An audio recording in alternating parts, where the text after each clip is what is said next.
Great, Dessie Barry. Absolute pleasure to have you on, Dessie. Thanks a million. No problem, Sean. It's a joy. I was just thinking before I rang you the other day. Yeah.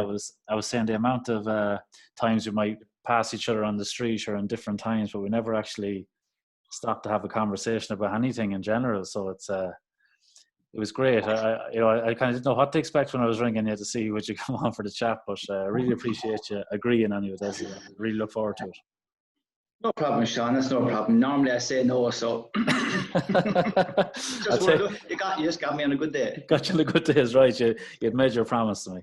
Yeah. Great stuff, Dessie. Great stuff. Look, I'm just going to go through. You've sent me on your accolades. Now, I'm going to go through them first with you, and then I suppose just have a question or two about them afterwards. So I'm going to start off with your club slashers. So under 14 league and championship, you have three of them.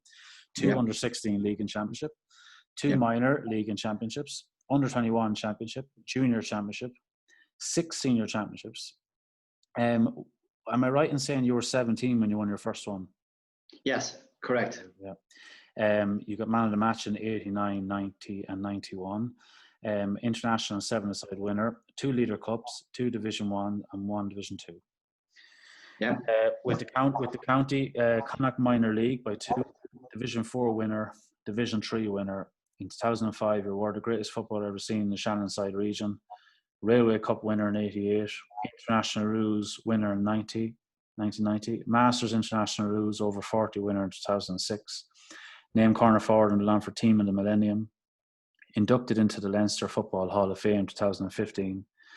Longford Association in Dublin voted Longford Person of the Year in 2002. From your career then, Dessie, you went into management. You won a Division 2 league and under 21 championship with Slashers, Division 1 league with Strokestown, and Division 2 and intermediate winners with Gortletra. When I asked you, Dessie, for your list of accolades, would you, at this point in your life, would you have ever took time to look back on your achievements, or are these things that you would have just stored away and maybe didn't revisit too often? Or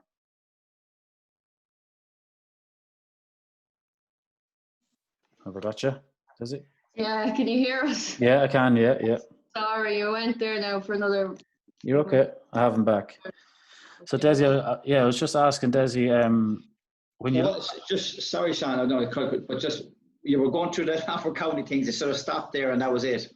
Okay, yeah, no, I was just reading them out. I was just saying, Dessie, when I asked you to put your accolades together, would you be one, or have you at this stage in your life kind of stopped to look back on your achievements, or are they just something you've stored away, or do you revisit them, or what's your view on them?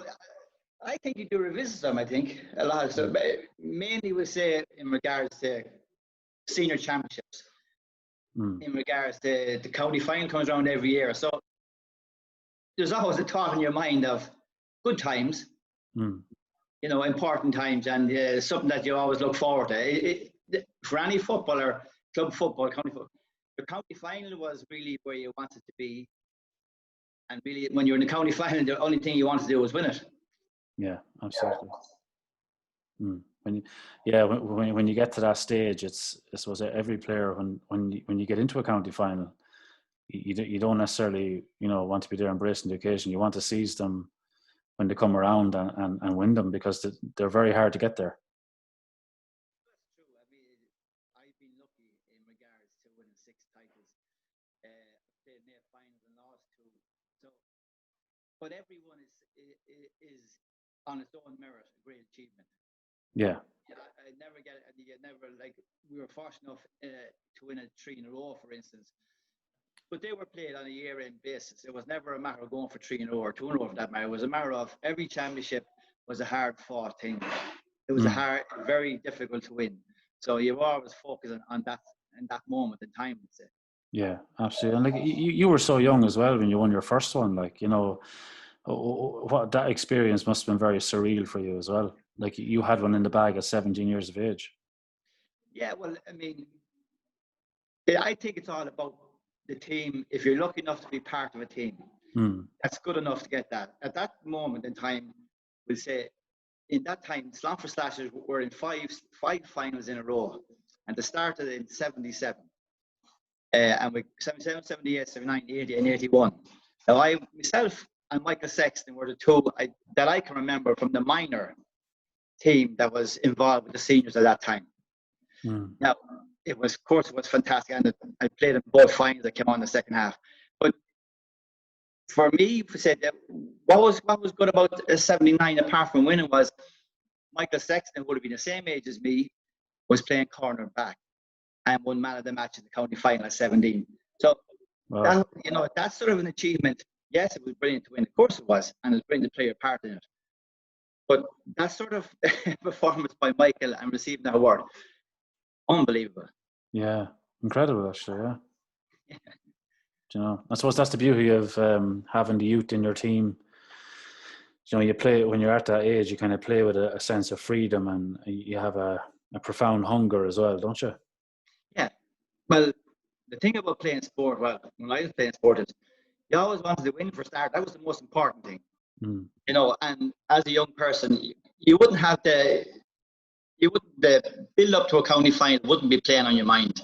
You'd be going out there and you'd be, as any other match, you'd be playing it with no sense of pressure in regards to the occasion, and that's where the youth come from. But as I progress, we say, when I got older, we say in 89 when we started playing, my mentality would have still been the same in regards to playing the match. You know, there's always a build up to these matches, and which is great, and it's brilliant for the club, and it's brilliant for us as a squad. But on the training field, your job is to concentrate on actually the match in hand. Yeah. And I'm sure you thought of the occasion differently too when you're that bit older as well. You know, you realised the value of, you know, taking these chances when they came around. Well, yes, but you would only think about that now. I would never have thought that, you know, because my attitude was every match had to be won. So I didn't have, I never built myself up to play differently in the county final than I did in the first round of the championship. Yeah. You know, everything was from the word go. If you don't play well in the first round, you're not going to get to the second round.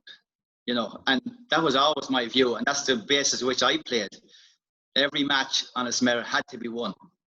Yeah, that was a great view actually, because I suppose that's the focus of most teams nowadays, to try to bring it right back to the game you're playing now. And you know, you can't look ahead. It's like anything in life, really. You can't look ahead. You just got to stay in the moment. And as you said, you won't get to round two unless you win round one. And it's as simple as that. Yeah, like everything is a little bit more advanced, obviously, and football, like everything else, progresses in time. Yeah. You know, but there was always a certain amount of tactics in our time. You know, there was always a certain amount of work done in training field in regards to who you're playing.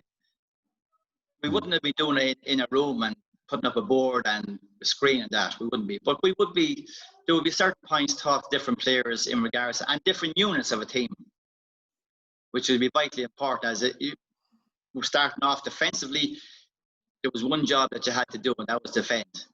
Yeah. You know, and that sort of thing progressed in regards to, in the years, we say from 79 to 89 was, as a defender, you were getting up and close to your man and you were trying to win the ball out in front. Yeah. No, so everything progresses in that regard. Oh, of course, yeah, sure. It's gone to whole new levels now altogether, and it'll continue to change, you know. Yeah, of course it will. But I mean, that's just with the players. I mean, it's like all of this technology. People are growing up with it now. Underage teams are growing up with this sort of detail. So it's just second nature to them, really. You know, it's just a matter of they're taking on information quicker. It's all part of the course. So that's the way it's going. And to continue. And there's no harm in it at all. No. But isn't it true then that the basics are still there? As a defender, get tight, try and get out in front, and forward, be available whenever, especially as an inside forward, you know, you need to make yourself available. Like, those things will never change, no matter how scientific it gets or complicated. No, definitely. Like, I mean, the last management team I did, I was for World Cup, etc. And at the end of the day, and I would have, Slasher would say, and one yourselves were in championship finals at that time, the hard work still had to be done. Oh, yeah. the physical fitness had to be done. The training as a group had to be done. You had to have people there. Everybody had to be there that you knew exactly where you were going. And everybody was on the same level in regards to how we're going to play and how the physical fitness of people were at the same level. Yeah. Oh, absolutely. I couldn't agree more, yeah. Great point. So, Dessie, we'll go back to the beginning. We'll go back to the youth. If you can remember back where it all started for you, your very early experiences, and we'll work from there. Well, early experience. Well, I was born in Teffia, 92 Teffia Park, and outside of the house is Teffia Green, and that's really where it all started. That's where where we all learned how to play football, where I played the first competitive leagues as a young person. When I was, we say the first leagues I started was under 10, under 8, under 10, under 12, we say with Longford Town. There was no Gaelic leagues in regards to that sense, like there is now, we say the fun leagues under 8 stuff. There was none of that. The first time we would have played Gaelic was with our national school. Or else in the soccer, there was organised leagues every year in regards to, as I said, I would have started under 8, and during the year, it went the whole way up in 2s, like everything else, up to under 18s. Because soccer was to the forefront. Soccer was the first competition that we played in. But soccer the forefront. It was the first competition we played because that was the only competition that was there. My own father was huge into sport in regards to supporting teams, supporting Longford Town and Longford County. I mean, we would have Longford Town at the time, in the early years, we were playing in the Greyhound track. We all went up there. Longford County and Pierce Park. If Longford County were playing Crow Park, we would go to them. So we were always going to matches. That had a great interest. And when we were going, we all went as a family. So myself and Mam, John, myself, Kevin, Mary, as everybody came along, that's where we were brought. And they were great days. Yeah, I say. So your father, Dessie, would have been a big influence on you. I suppose a big, he would have been a great example to you, just in his interest in the sport, and obviously he was bringing you to these games, I'd imagine. Yeah. Oh no, like he was like so many Longford people. They were great supporters of sport, and he enjoyed going to the matches, and we certainly enjoyed it, and it certainly was an influence. When you were brought to these places and you were watching these matches taking place, it was enjoyable. It was something worth pursuing, we'll say, and there was always an interest from very early on from going to, and I said that's really where it started from, actually looking at the matches from a very young age. Yeah, I suppose you were probably looking at, you had probably certain players you admired too. Was there anybody on the county team at that time in particular that you admired as a player or someone you enjoyed watching? No. And what I mean by that is, yes, I've seen the Longford team of the 60s. Yeah. Like, I know I was at the league finals with the one, and I know I was at the Leinster finals, but I don't remember them. Yeah. Okay. I know we were there. We all went up to the I know we were there, but I can't remember the matches or the people, the lads played. Yeah. So at that age, we'll say, there wasn't something that was sticking in my mind. It was just a matter of playing for the county, Yeah. As I said lots of times, it started off wearing the red and black of Longford Town and wearing the blue and gold of Longford. That's what these people who I was watching gave to me in what I wanted to do. Okay, very good. And then, I suppose in relation to the Gaelic football, then you're saying you were playing at national school level. At what point did you start to fall into that bracket then, as when you left national school? Like, who was the main, say, instigator in getting you involved in Gaelic football then? It was a group of players who went from one to the other, and so I'd say if you describe this, when we got something right, I will describe it in regards to one Saturday. We were 10 o'clock in the morning. We'll say we had under 12 town league match in Teffia Park. At 1 o'clock, there's more or less the same group went up to Pierce Park to play the first round of the community games against the Dublin champions. at 4 o'clock, we came back down and we played in the under 14 soccer league, right? And then after that, when Man brought us into tea, we went down to Donlands at 7 o'clock to play in under 14 championship. Now that describes, so soccer and Gaelic were hand in hand. Yeah, they're intertwined. Yeah, I get it. Intertwined. So as I said, the soccer league started off first, but when we left national school, played under 14. So we done the 14 soccer leagues, we did the 14 slashers. And for example, under 16s, both sets, and under 18s, like it was going from one to the other. So they were in parallel the whole time. You know, there was no such thing as when is he going to play Gaelic? Or I can't play soccer, I have to play Gaelic, or I can't play Gaelic. You played everything. Yes, everything was worked out that we could play both. Right. You were hugely active, so as a young lad, when you look back. Yeah. Well, but as I said, there was a group of us, 10, 11 more that were playing, 15 playing Gaelic and stuff. And there was no need for us to be sitting inside. There was no laptops or stuff. There was a bit of television, of course. But playing outside was where it all came from. That's what I and a lot of people put our time into as young people.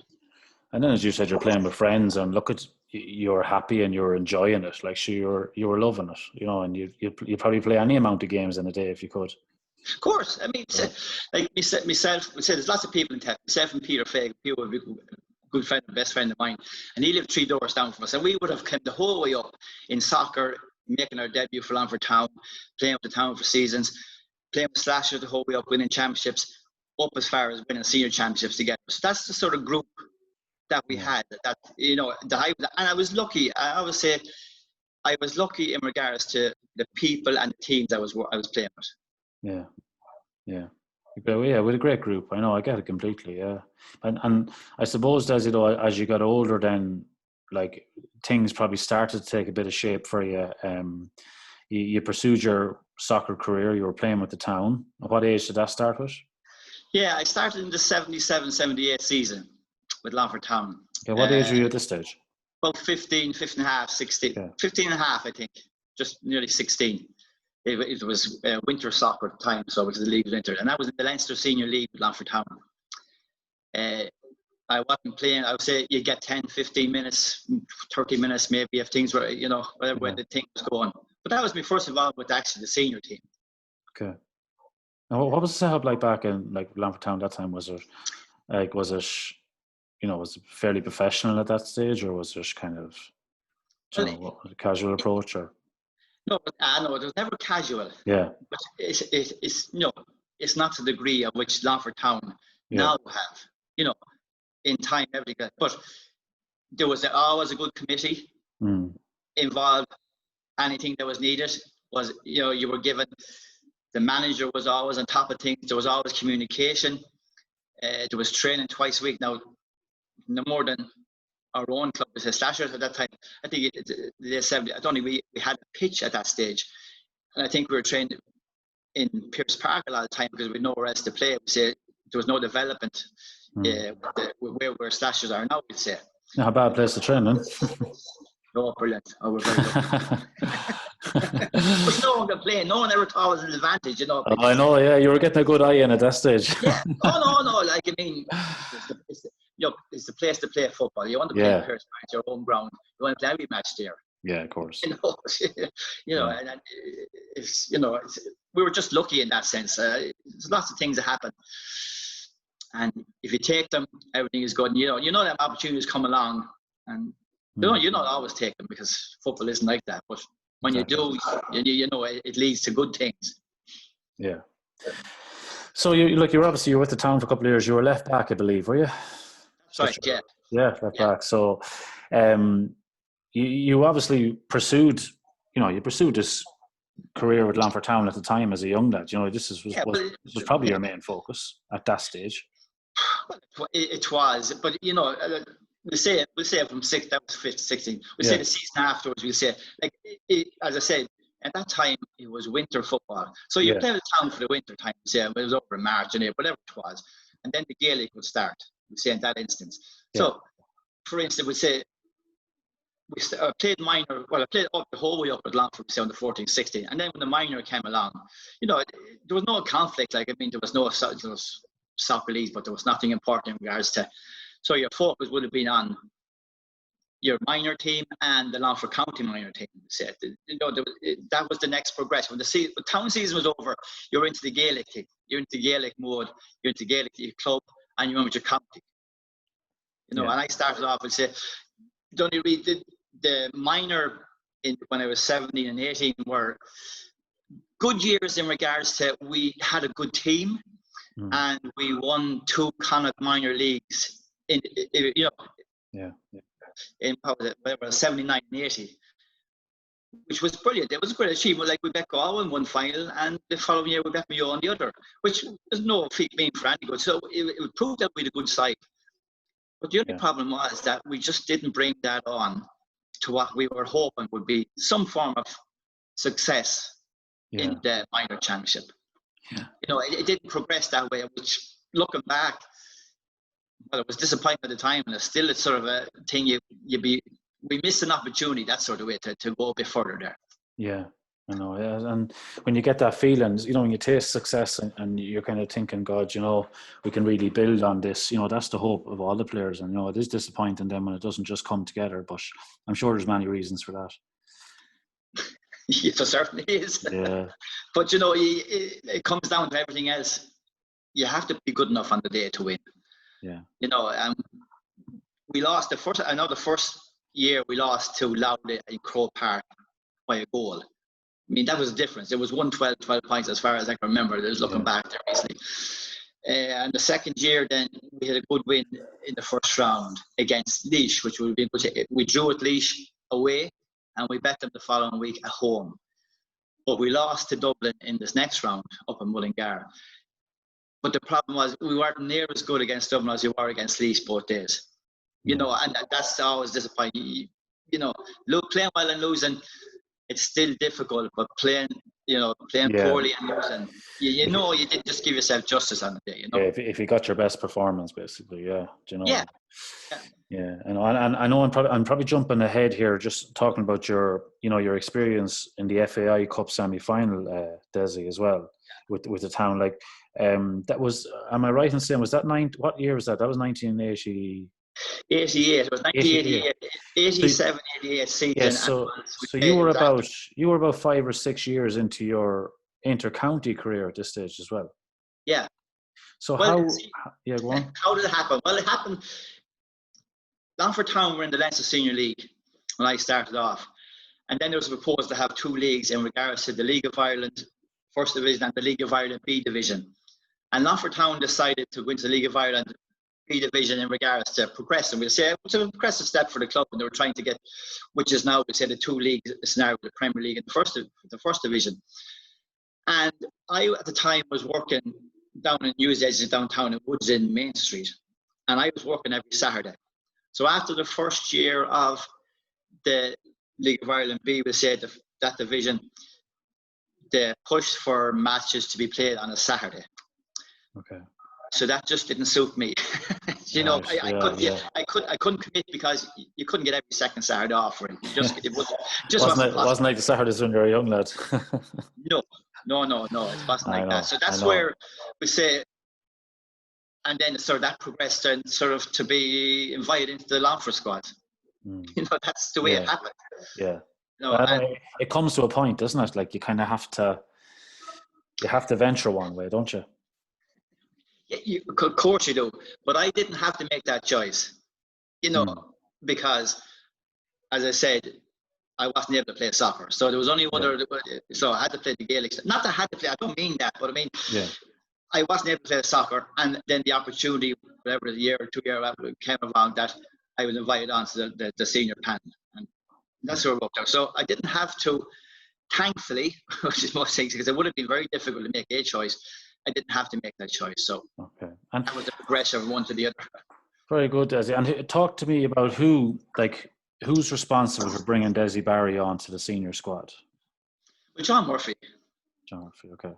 John Murphy he took over, as far as I know. No, 80, I think that was 82, was it? So yeah, he may have taken over for the league of '82, whatever that before that, whatever season that was. Mm.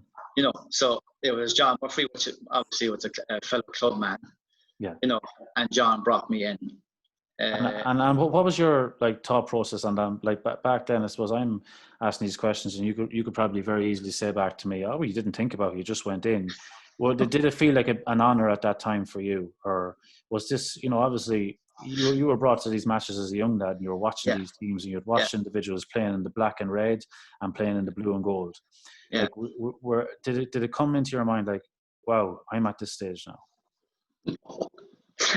No, it never did, because it was just progression. You know, I don't want to say that it was expected, but it was a ladder that I was on in regards to, and I wasn't the only person. There's lots of us who played county under 14 made the same progression up as far as under 60, under 80, under 21, and into the senior panel.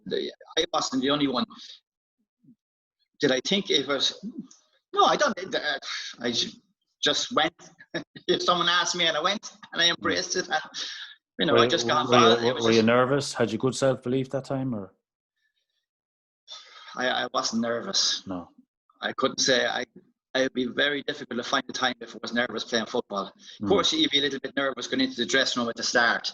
But there was people I knew there in regards to, well, I knew them all, obviously, but there was a few Slashers people there, obviously. And then I said, I played with John Murphy. So, and say the physio would say was Vinnie Ford, which we were always great pals from underage, and Vinnie part of our own club. So there was a good crowd there. You know, a good talkative crowd, people I knew, you know, and it helps. You know, it was a big difference. You know, it just made you feel at home. You know, we would, like every team, we'd be talking, or they'd be talking in the dressing room, but everybody would be involved before matches, whatever it is, before training, going out and working hard and trying to work harder than somebody else or beat somebody else. But no, I did. It was always welcoming. I thought that from the very start. Yeah, well, that's good. That's you know, it's obviously very positive. When I said it does make an awful difference to know a few when you're going in and just to feel a part of it, like, because you know, you have your own journey to go on then, because when you get in there, every man is he's trying to make the team and he's trying to get competitive. And did you start off at wing back then from that moment? Is that where you were first slotted in? No, I never played wing back for the county. Did you not? No. No, only in under 21 count. Leinster, in a Leinster under 21 final, I played at wing back for Longford. Okay, so that was your only time. That's my mistake. Yeah. So I thought you. I know it's not, but it's just one of those things. Usually I played half forward. Yeah, wing, right half forward, wasn't it? Right half forward. Yeah. But I mean, like, I wasn't playing. I mean, I was sub. You know, I was sub. I wasn't just didn't come in and play. I was sub for a couple of years. I was sub. You know, like everybody else. As you say, you work hard, you try to get better, you try to look better, you try and show up and train, so you get the opportunity. So, like everybody else, you started as a sub and you try to work hard and you make your way into the team. And we got into the team, then you try to hold on to it. Yeah, and like you were probably obviously seeing your first, well, most of your game time at the start was probably at right half forward. Was that right? Yeah. And at what point then did it realise, oh, hold on, this is a serious operator inside as well? Like is there a certain game you remember where that move was made, or was there a certain move by the manager said, let's try this, or did it come from the club, playing with the club, or? Well, no, I don't even know where. Like, I know it was half forward. It would say in 79 and 80. Would say I was like, come on, it's half forward. But I don't think it was. I was a forward. Yeah, forward. Such. As I said, I was playing wing forward for most of my time. Even say with the minors and stuff, I was still a wing forward. I wasn't playing inside as such. So I don't remember really any moment. I don't even remember going inside at any particular stage and saying, well, this fella can do something in here. So I don't know. Yeah. It was probably your mindset. Look, it didn't matter where you were. You knew where the goals were. So I suppose someone came along and just gradually moved you closer, so you become even more dangerous. But it's just interesting, you know, because sometimes it does take, you know, it can be in certain games you could be playing this position for a certain amount of your career, and then it can be 10, 15 minutes in a game where you're playing inside, and it can, it can change your whole. You can end up, you end up playing then 80% of your football then inside for the rest of your career, because that's obviously your most favourable position. But I suppose at that time, like, was there much experimenting with managers? Like at the time, or were they fairly kind of were the teams fairly kind of set back then, or was there? No, I think. Look, I don't think it's any different to I know in today's modern game, it's a 20-man game. I understand that. Yeah. But I think particularly, say, if we go from a club level, we say, for instance, at the highest club level, they have a top 15. There's no doubt you have to have your top 15 playing at any time. Yeah. And so I think as things progressed then, you knew exactly where you were going. Yeah. But in regards to, you say, tactics, not a whole lot. As I said, it was lots of stuff we worked on in regards to the skills of the game, the simple thing. Like, championship football is all about fast football. Yeah. And you're concentrating then on good hands, which is vitally important in regards to giving pass off quickly, in regards to taking the ball on the run. Sportless. Whatever sort of advantage you have, you don't waste it by dropping the ball. Yeah. There was lots of that. There was lots of switching in and out, we said, but it was more or less fairly set in regards to where and what we had to do. Okay. And at what point then can you recall where, you were becoming a regular inside forward on the team? Well, 88, obviously, obviously was it myself and Cosy Gilmore. I would play with the town, we said. It was finished in March, whatever it was, in April. And I rejoined the Longford panel then. We said Longford that year had got promoted back out of Division 4 and played Dublin in the quarter-final up in Croke Park. And right. I was invited back onto the panel at that time. And this is Brendan Hack, I think, was in charge at the time. Yeah. And really our tactic at that stage was we played two fast men inside, which was Cosy Gilmore and then me. You're right.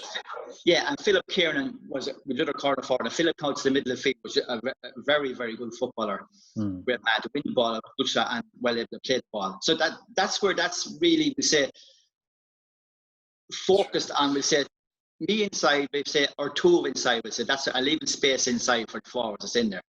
Yeah. Yeah, and that 88 you're talking about, that was the year where Longford overcame Westmeath, Wicklow, and then they ended up playing Dublin in the semi-final. Was that right? That's correct. Yeah. Yes, I mean it's like the town journey. When you start winning matches in a cup, it just brings up momentum. It brings up the confidence. You're training harder. You can see fellas are on their toes going out to train. That sort of way. And the Leinster Championship was something that we hadn't, we say, experienced in a while in regards to winning a few matches. Yeah. So it was a brilliant start against Westmeath, then we Wicklow. And we had two really good wins. And, we won it in regards to, there was no doubt that we were the better team on both days. So, and this brought up a whole lot of confidence in regards to going to Dublin. Yeah. We were at Mullingar against Dublin. But unfortunately, all of that good work was undone with that Dublin result. And everybody knows, anybody who's at it, and all the lads were playing is for 40 minutes or 45 minutes, Longford were still a point up. And all of a sudden we lost at the end by maybe 16 points. So tough one. It's tough. But that's where you have, as you say, you have to live the moment. You have to take in the successes, whatever way they are, because if you don't, when you suffer defeat, we say any defeat, we say in the next round, but a heavy defeat like that, all of that good work, it's gone from your mind fairly quickly now. In fairness, yeah, and I know when you build such momentum and you're on a high and you're hoping just to carry that form in, and like you had a big win a couple of years before that in '84 against that famous Offaly team as well, hadn't you? Unfortunately, not. No. We did that year. Did you not beat them before? No, sorry, maybe it was. Did you beat them before that fixture? We bet them in an opening of a pitch before the All Ireland in '82. Yeah, 82. Sorry, corrected. Yeah, sorry, no, I shouldn't go across like that. No, you're 100% because I got my dates mixed up. Yeah, it was an open of a pitch. Yeah. You know, and of course, and we know how good they were, and we know exactly what they did, and not just by beating Kerry. You know, they had won Leinster titles before that. They were pushed them before, so we knew they were a good team. So you don't read the whole entire. But for us, as you say, as a confidence boost, it was a great boost. Yeah, that's what I mean. It must have been a huge confidence boost. It was huge. Yeah. But you know, the only problem is to progress that on to 84, we'll say. I know. Where we played Wicklow down Wicklow. Now, it is probably one of the toughest places to go down and win a championship matches down in Wicklow. Yeah. We all know that. Most of us know that. So we had a brilliant win down there. Really brilliant, and 3 weeks later we're playing Offaly in the second round of the championship up in Pearse Park. And we played some great football. You know, and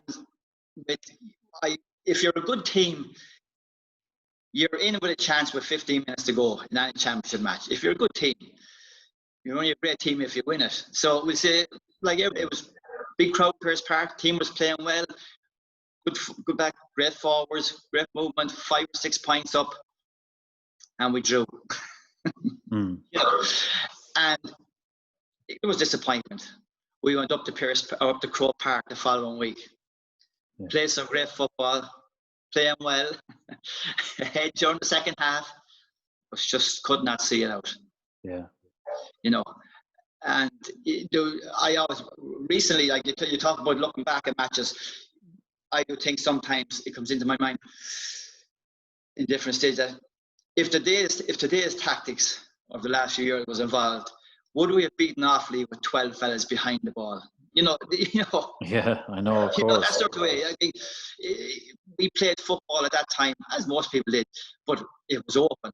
Yeah. And when things turn a bit, there wasn't that tactic that we have now of pulling fellas back in front of the line and closing down the gaps. And, you know.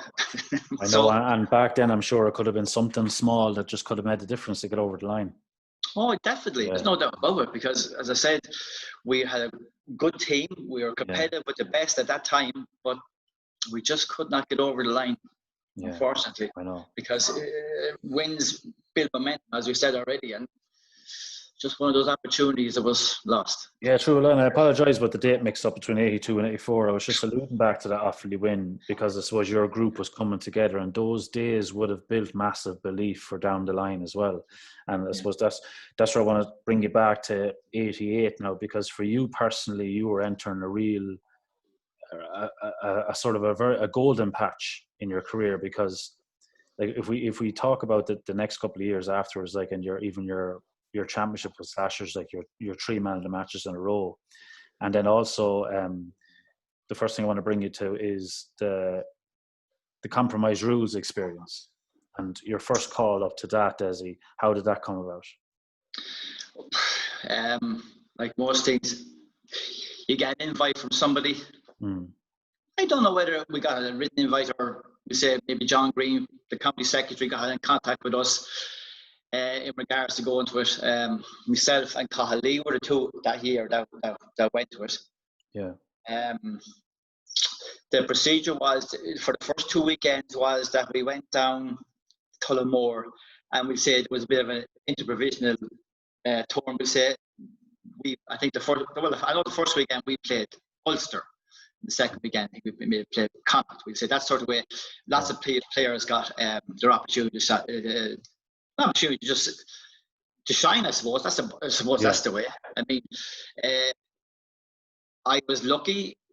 In my opinion, I was lucky in regards to the 2 matches I was playing inside, and I was lucky enough to be marking a couple of big lads. Good footballers, I'm not saying, but just because of my mobility at the time, I without going, I played 2 really good trial matches. It wasn't like, if it was, we say a real match, we say they would have switched your man off me, we'll say. Yeah. Very quickly, that sort of way. That sort of way. But they weren't aware of what they were dealing with. Yeah, we don't want to look at different players, and sometimes things can, pass. You might just see them because of the whole picture. These, usually he was in charge, and they were looking at everybody. It wasn't just. But so, thankfully for me, because of that, I had 2 really good trial matches at the start of the compromise rules. And I think that's probably what got me through really to the whole lot. After that, the panel was brought down to maybe 35, we say, players. And we started training then every Saturday we'd be training in Tullamore, which was nice and handy. Just concentrating on the skills, basically stuff that we're doing in your own games. Yeah. Early on, we would have done a fitness test, which was good from my regard, because what I remember is how poor I was in the fitness test. You know, yeah, there was you were doing a beep test. Yeah, I'm sure you will know that. We were doing laps in certain times. We were doing pull-ups, we say. You know? Really, yeah. Yes. You had to perform a certain amount in space. You had to, yeah. But see, the good thing for me was, another bit of luck was, it's not the first fitness test you have to worry about, as you probably know yourself. It's the second one. So if you're bad enough in the first one, which you do this first, you have 8 weeks to get better. So don't perform too well in the first one. Well, because of where I was, I mean, I had to do a good bit of work in regards to stamina work. There's no doubt. But you knew from the first, you knew exactly what was coming. You knew your times from the first. You knew exactly the time you had to reach. You know, so when you have a goal like that, there's not too much problem pushing yourself in regards to the award, we'll say, for doing that, you know. Yeah, of course. And you were playing so much football inside as well, you know, it was just a matter of adapting. Yeah. And, you know, getting you know, there's different fitness for different positions. You know, it's still it's not really, even though it's probably a lot more universal today, but back then. Yeah, but as I say, you're right, in regards to the county, it would have been different for different players. Whereas when we were training for the Australian Rules, says with the fifth, everybody, there was no such thing as a goalkeeper, a back, a corner forward. You should have been all at the same level, sort of thing. Yeah. You know. And as a Longford man, Dessie, going there, like, had you a certain amount of determination to kind of represent in such a way? Had you, like, you know, based on, you know, the reason I asked you this is just based on tough defeats, as you know, we had alluded to already, and, you know, coming in as a Longford man, had you a certain point to prove? No, you always wanted to do well. Yeah. Had you certain? Well, I didn't think so. I mean, there wasn't a whole lot of thought in my process in regards to playing football. I hoped I played every match the exact same. Worked hard. That was the first thing. Worked hard. Yeah. Win the ball and then use it to the best of your ability. That was my. So whether it was Australian Rules, or whether it was Longford Slasher, or whether it was Longford County, or whether it was Leinster, I never out-thought that. I just wanted to play football. I wanted to get my hands on the ball as quick as possible. The simplicity of getting the ball and running at the goals. It was that tactics. It's probably tactics now. It wasn't at that time, because that's what I did when I started off. And then, you know, it was just, you know. Yeah, no, I was just be curious. You know, be curious about that, because sometimes it can be an overwhelming experience for some lads to be called on to that stage. You know, because you're playing with these lads that are, you know, at that time they're probably in the spotlight an awful lot, and they're competing at a high level, and they're competing for All Ireland year in, year out, and you find yourself mixed in with all these lads. And I suppose you had a very good approach at that time. You know, you were probably in the moment. You were concentrating on the basics. Yeah, I was just concentrating on myself. That was, you know, of course there was. I mean, I just say Jack O'Shea for one. Maybe the best midfielder ever. You know, and there was loads of them players. I just said there was All Ireland winners, All Ireland losers, league winners. There was a lot of interest, and people wanted to play it. So, like everything else, if you're going to overthink it in who you're playing or who you're marking, you would never do yourself sort of justice. You know, you've always got to look at yourself and where you're going to go, and keep that attitude going, and, you know, never change. And if you have a good match, go and change it for the next one. If you have a bad match, just get yourself concentrated, do a little bit better the next time. Yeah, you had a great attitude that time. That's because, you know, not everyone would have thought that way. As such, you know, it was a good headspace to be in. Yeah, it wasn't, but like everything else, it was part of where we were at that time. I mean, it was just, I never, as I said, I never over thought where I was going. I knew what I wanted to do, but I mean, that didn't mean it was going to happen. But when I was there, you do your best. When you progressed up the ladder, you continue to do the exact same, and you want to get better. And because you lose by, it doesn't mean the next year you try and be better. Yeah. You know, because you're always looking to play against the best players. Yeah. You know, and to see, can you, like, saying that you're as good as the corner forward, say Bernie Flynn, for instance, or John Egan, we say from Kerry. You always get your opportunity. So when it comes, you've got to try and take it. Yeah. Yeah. Fantastic. Yeah. And then when like I say, I'm sure it was an invaluable experience. You definitely came back to the Longford setup, having learned so much from being involved with that squad, and you probably brought a renewed confidence too. That you're probably, you know, when you look back now, you must think, yeah, you definitely would have come back with you know, more in the toolbox, say, as regards what you bring to the Longford game. Of course, you'll always get better. I mean, even the fitness thing, as we say, you know. Yeah. You'll always get better. You'll always bring things back. You'll always look to be put. But I didn't have to go there to try and push people on to get better. You know, to be part of a winning team. There's no point in you playing well. It counts for nothing unless you can bring the rest of the team with the same attitude and you're actually winning something. Because that's when people sort of really take notice. As I said, winning the match, great, and but if you lose the next match, it's forgotten straight away, you know. Yeah. Sure. Look, it's like the old saying, "You're only as good as your last game," isn't that? That's what it's all about. Yes, it's all about. You know, and you could. Yeah, but just in regards to, we say, I was talking about my own, we say, belief and work rate. I think that sort of belief particularly came in '88. We say, I'm not talking about Longford Town, I'm not talking about Longford, I'm talking about actually when we went down to play in the Railway Cup. We say in '88, myself and Speedy, John McCormick, another fantastic footballer, went down as part of the Leinster team that weekend. And, you know, as I said with the Australian rules, the trial matches, it just was that sort of weekend where I was playing, and opportunities came, and I scored them. I scored a goal in the first match. I set up a goal. You know, we were playing well when we bet Connacht. We bet Munster actually, but we played well and lots of opportunities.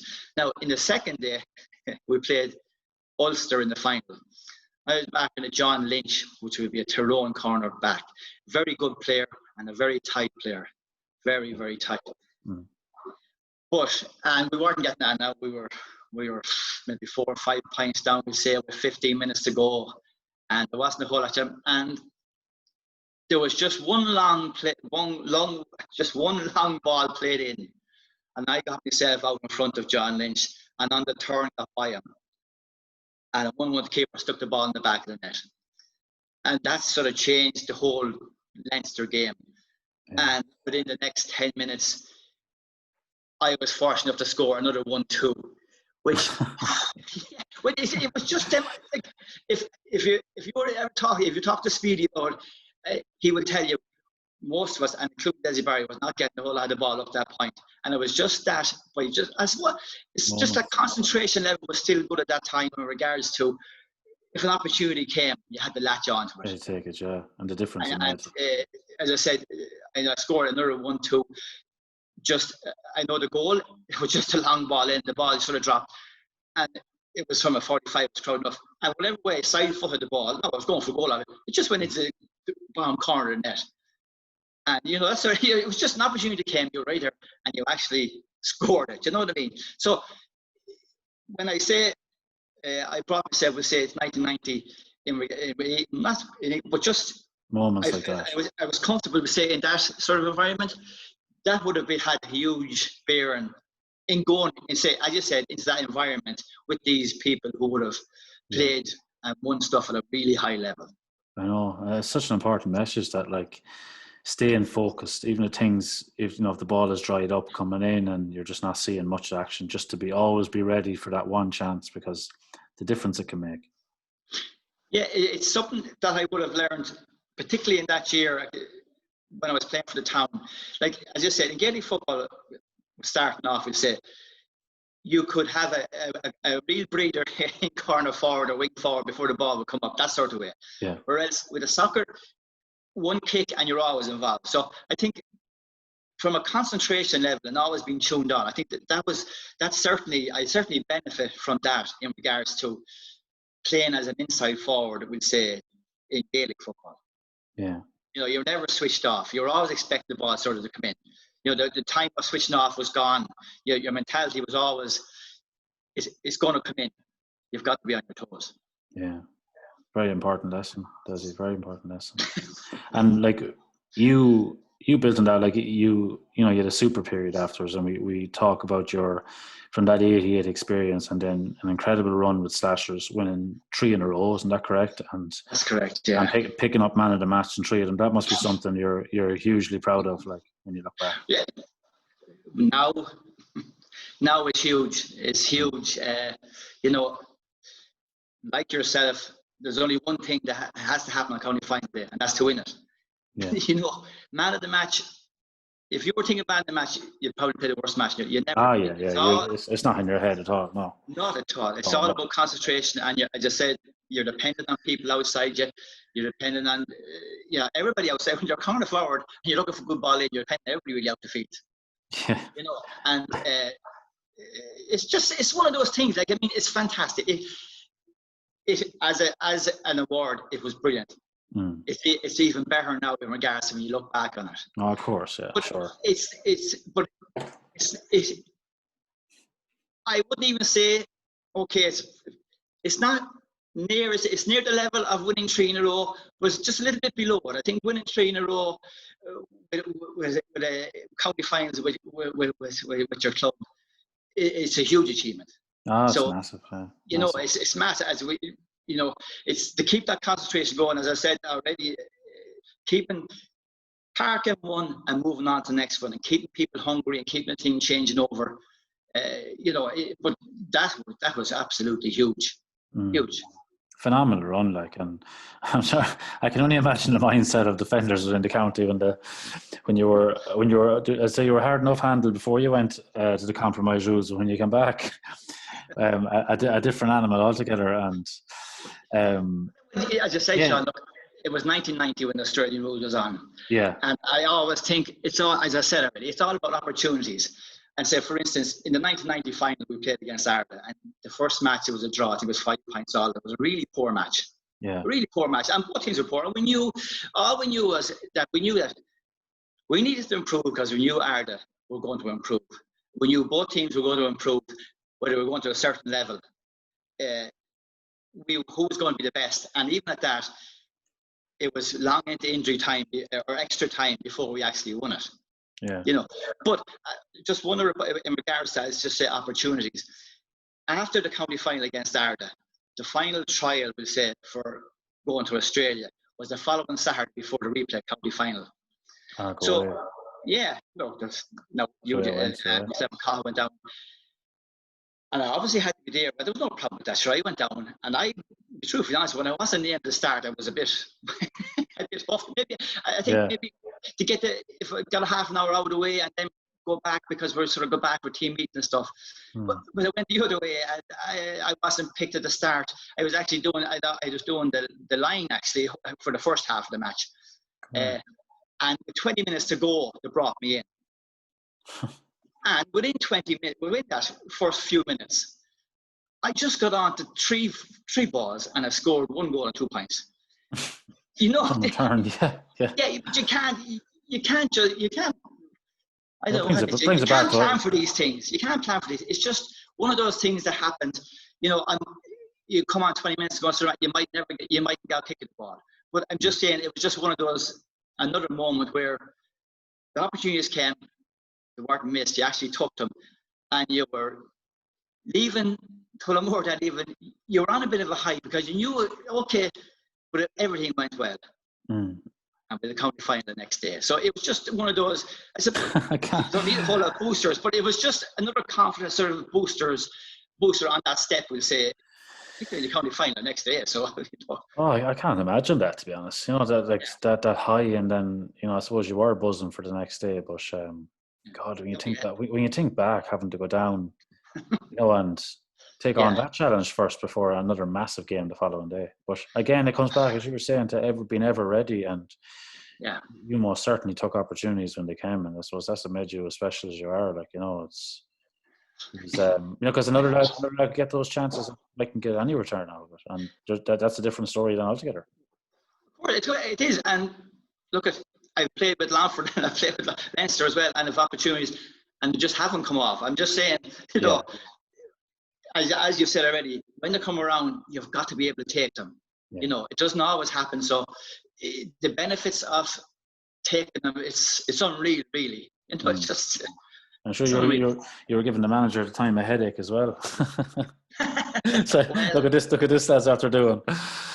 But and then obviously you come back the next day for your county final, and nice way to finish off the weekend.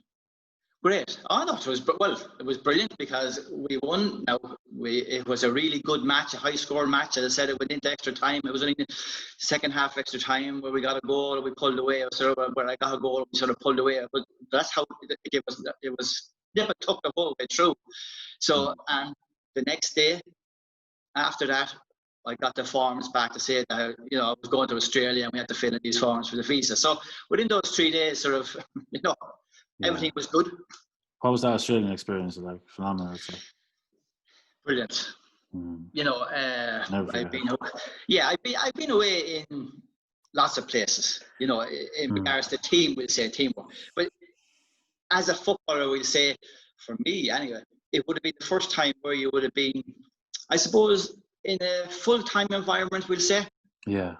And what I mean by that is, for the first 2 weeks, particularly before the first test, the first week, you settled down, you were training twice a day, which was something that we wouldn't have known. But the key to all of that was, and it was very much fun, training like a professional is fine as long as you're able to rest like a professional.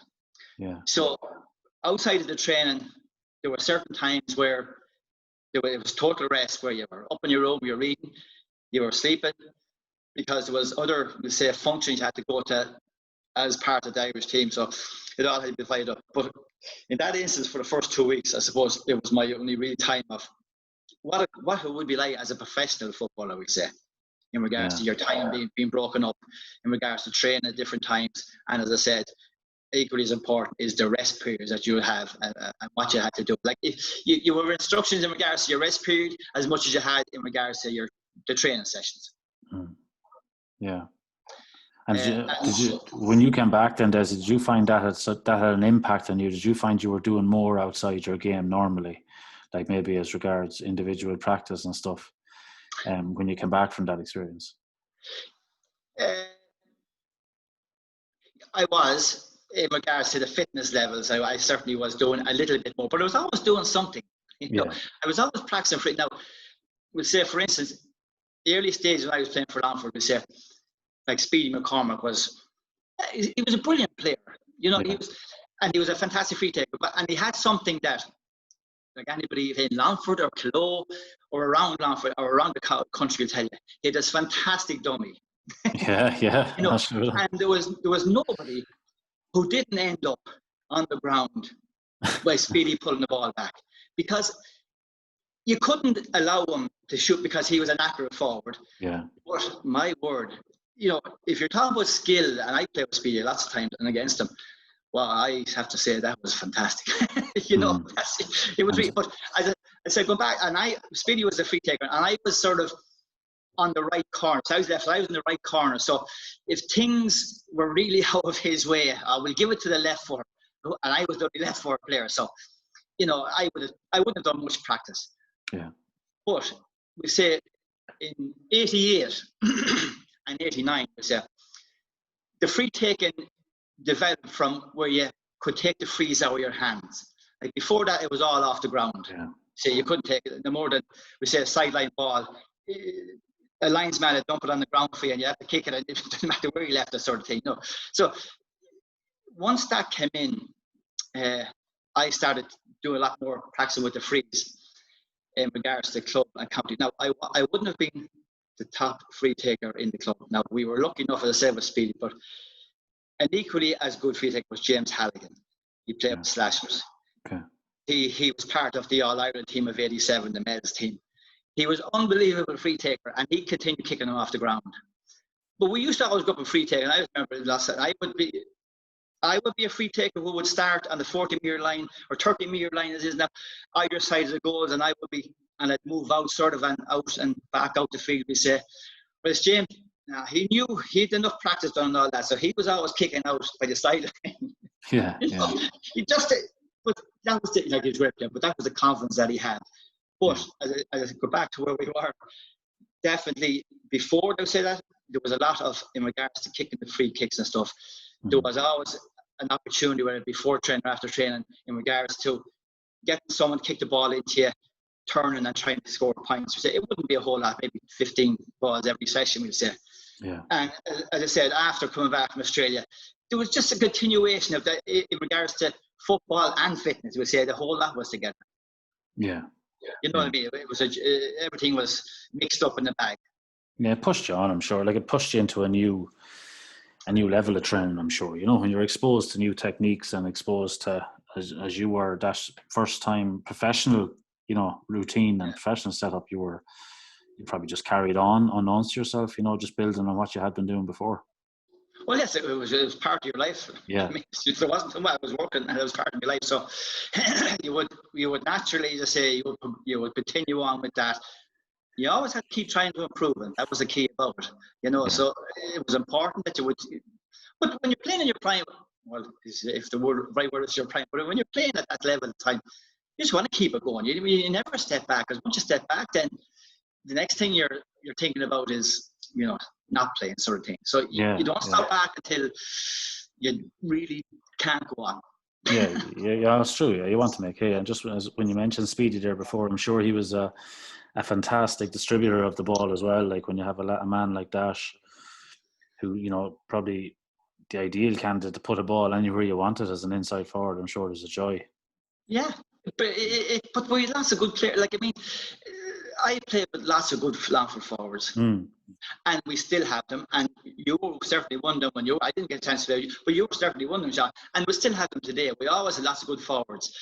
You know, Speedy was fantastic. As I said, in '88, Philip Kieran went out. He was a midfielder, but his another ability to give the ball in was fantastic. You know, particularly when you're playing two inside, you need that sort of accuracy and quickness about the thing. He was very. But you know, I was in, we say 84, 85, 86, 83.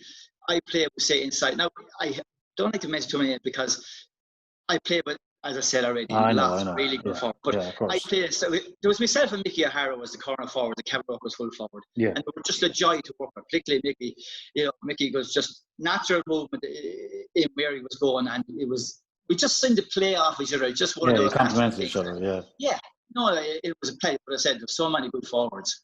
That's one thing I noticed actually from looking back over. I was talking to this with some of the archives and the teams. That was a full forward line that kind of became very set. Yeah. You know, and that was very important too for you as players, that there was that consistency there. You know, because sometimes back through the years you can see teams swapping and changing a lot, and it causes a lot of you know, you need settled. You know, you need a settled squad, let alone a settled team. And I'm sure that's why you continue to play well with each other and complement each other, because your familiarity together. Yeah, as I said, in '82, John Murphy took over, so obviously he was setting his sight on what players he was going to play and what man he was going to play. You know, and you know, we talked, I suppose, about tactics in regards to movement and stuff. We were moving. Myself and Mickey were moving, and it was.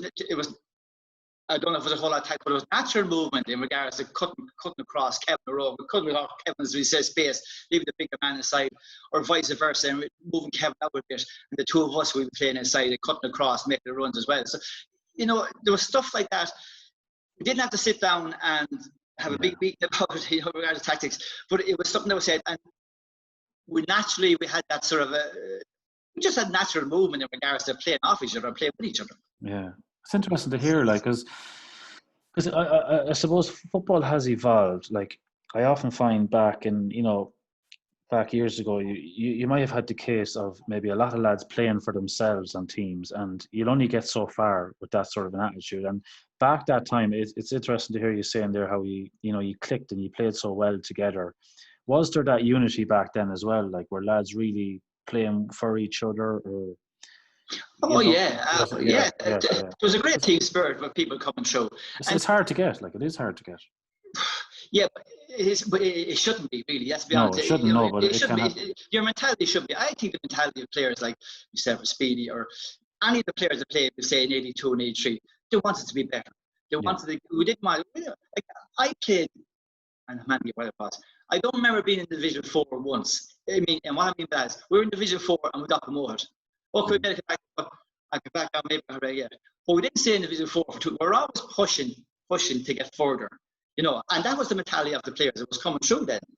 Yeah. And as I said, we had very good footballers at the time. So, it just came at the right time, to say, just the right group of players. Yeah. I know, yeah, especially a part of it at that time too, I'm sure. Of course, yeah. And also over that period, I have to mention, like, your All-Star nominations, and I'm sure that they're, it's hard not to look back and say how on earth you didn't get one. But what do you put it down to? Like, when you look back now, is it because of playing with Longford? Is it because of only getting so far? Yes, I mean, sorry, Sean. I think all-stars are people who win things. Yeah. So what I mean by that is, no, not at all. I always had that mentality. I didn't win a whole lot, but I'm just saying, you had that mentality. And I look at even now the all-stars. I still got to say, yeah, from the professional champions, it has to come. Now I know we have this 8 thing that's it, we say, but before the top 8 came in, we say provisional winners, semi-finals, which all they were, and then the finalists. That's where you all start, because they're all part of that sort of winning. They've won something. Yeah. To progressing on to the higher level, in my opinion. And as you say, you've got to be in the limelight in regards to you've got to have journalists looking at you, and unless you get progress to this level of winning a Leinster, winning or getting to a semi-final All Ireland, as good as you may have been in your first 2 matches, that's well forgotten by the time the All Ireland is won, we'll say. And these winners, these runners-up, these Leinster provisional winners, that's where they're always in contention. Yeah, they are the highlights, because they stick with people. Because I couldn't imagine looking back, to the first round of Leinster, when you had quality players coming through who were in Leinster finals, or as I said, provisional finals, and getting to the All Ireland. I think all stars to that level. Yes, I think that's where it should be. Yeah, personally, I think it is very flawed, because you could have, say, one of your stronger teams at that time, and they could be guaranteed to get to an Ireland semi-final, final. But you could have someone on that team who might have played average at best up until the semi-final, and then played 2 outstanding games, semi-final and final, and win an All-Star. And then you could have somebody in the opposite end who gets to the second or third round of Leinster, but played, like yourself, could have played outstandingly well in every game that was put in front of them. So, like, when you look at it like that, it's hard to say, well, how could you not give that man an All-Star and give this other lad who's played, a majority of the season average enough, but yet he played 2 games well at the end, so we give him an All-Star. It is flawed, in my opinion. It is. It is, and we'd all like it to be, like that. But it's you have to judge it over a competition or over, I know what you're saying, and we say in 89, that year was the first year. It was 88, maybe also. I'm not exactly sure. Maybe I can't remember even. But the reason why, now, in my opinion, I was nominated for that one, because, for instance, was because of the Railway Cup. It was on after the All Ireland. So, if someone was going to stand out that time and play well, which thankfully I did, you get the nomination. And I think that's what swung it for me, because, as I mentioned already, as the thing progresses, the earlier rounds are forgotten. So it was just one of those opportunities that came around, and because I did so well, my name was in their thoughts, we'll say, as reporters in regards to what I'd done, you know. Yeah, I know. But sure, nominations are phenomenal too, Dessie. Like, you know, it's a phenomenal achievement to be nominated 3 times. You know, and I hope you take great pride in that too, which I'm sure you do. Yeah, I do. Like, I don't want to, you know. Yeah, I think when you look, like the way we talked about there now, when you look at it and you realise how it's kind of done, like it's, you know, it's, as I said, as flawed as it is, you kind of have to look and say, well, you know what, you know, at least, and it mightn't be the same as winning one, but at the same time, you'd just be glad you were recognised. Yeah. That's very important.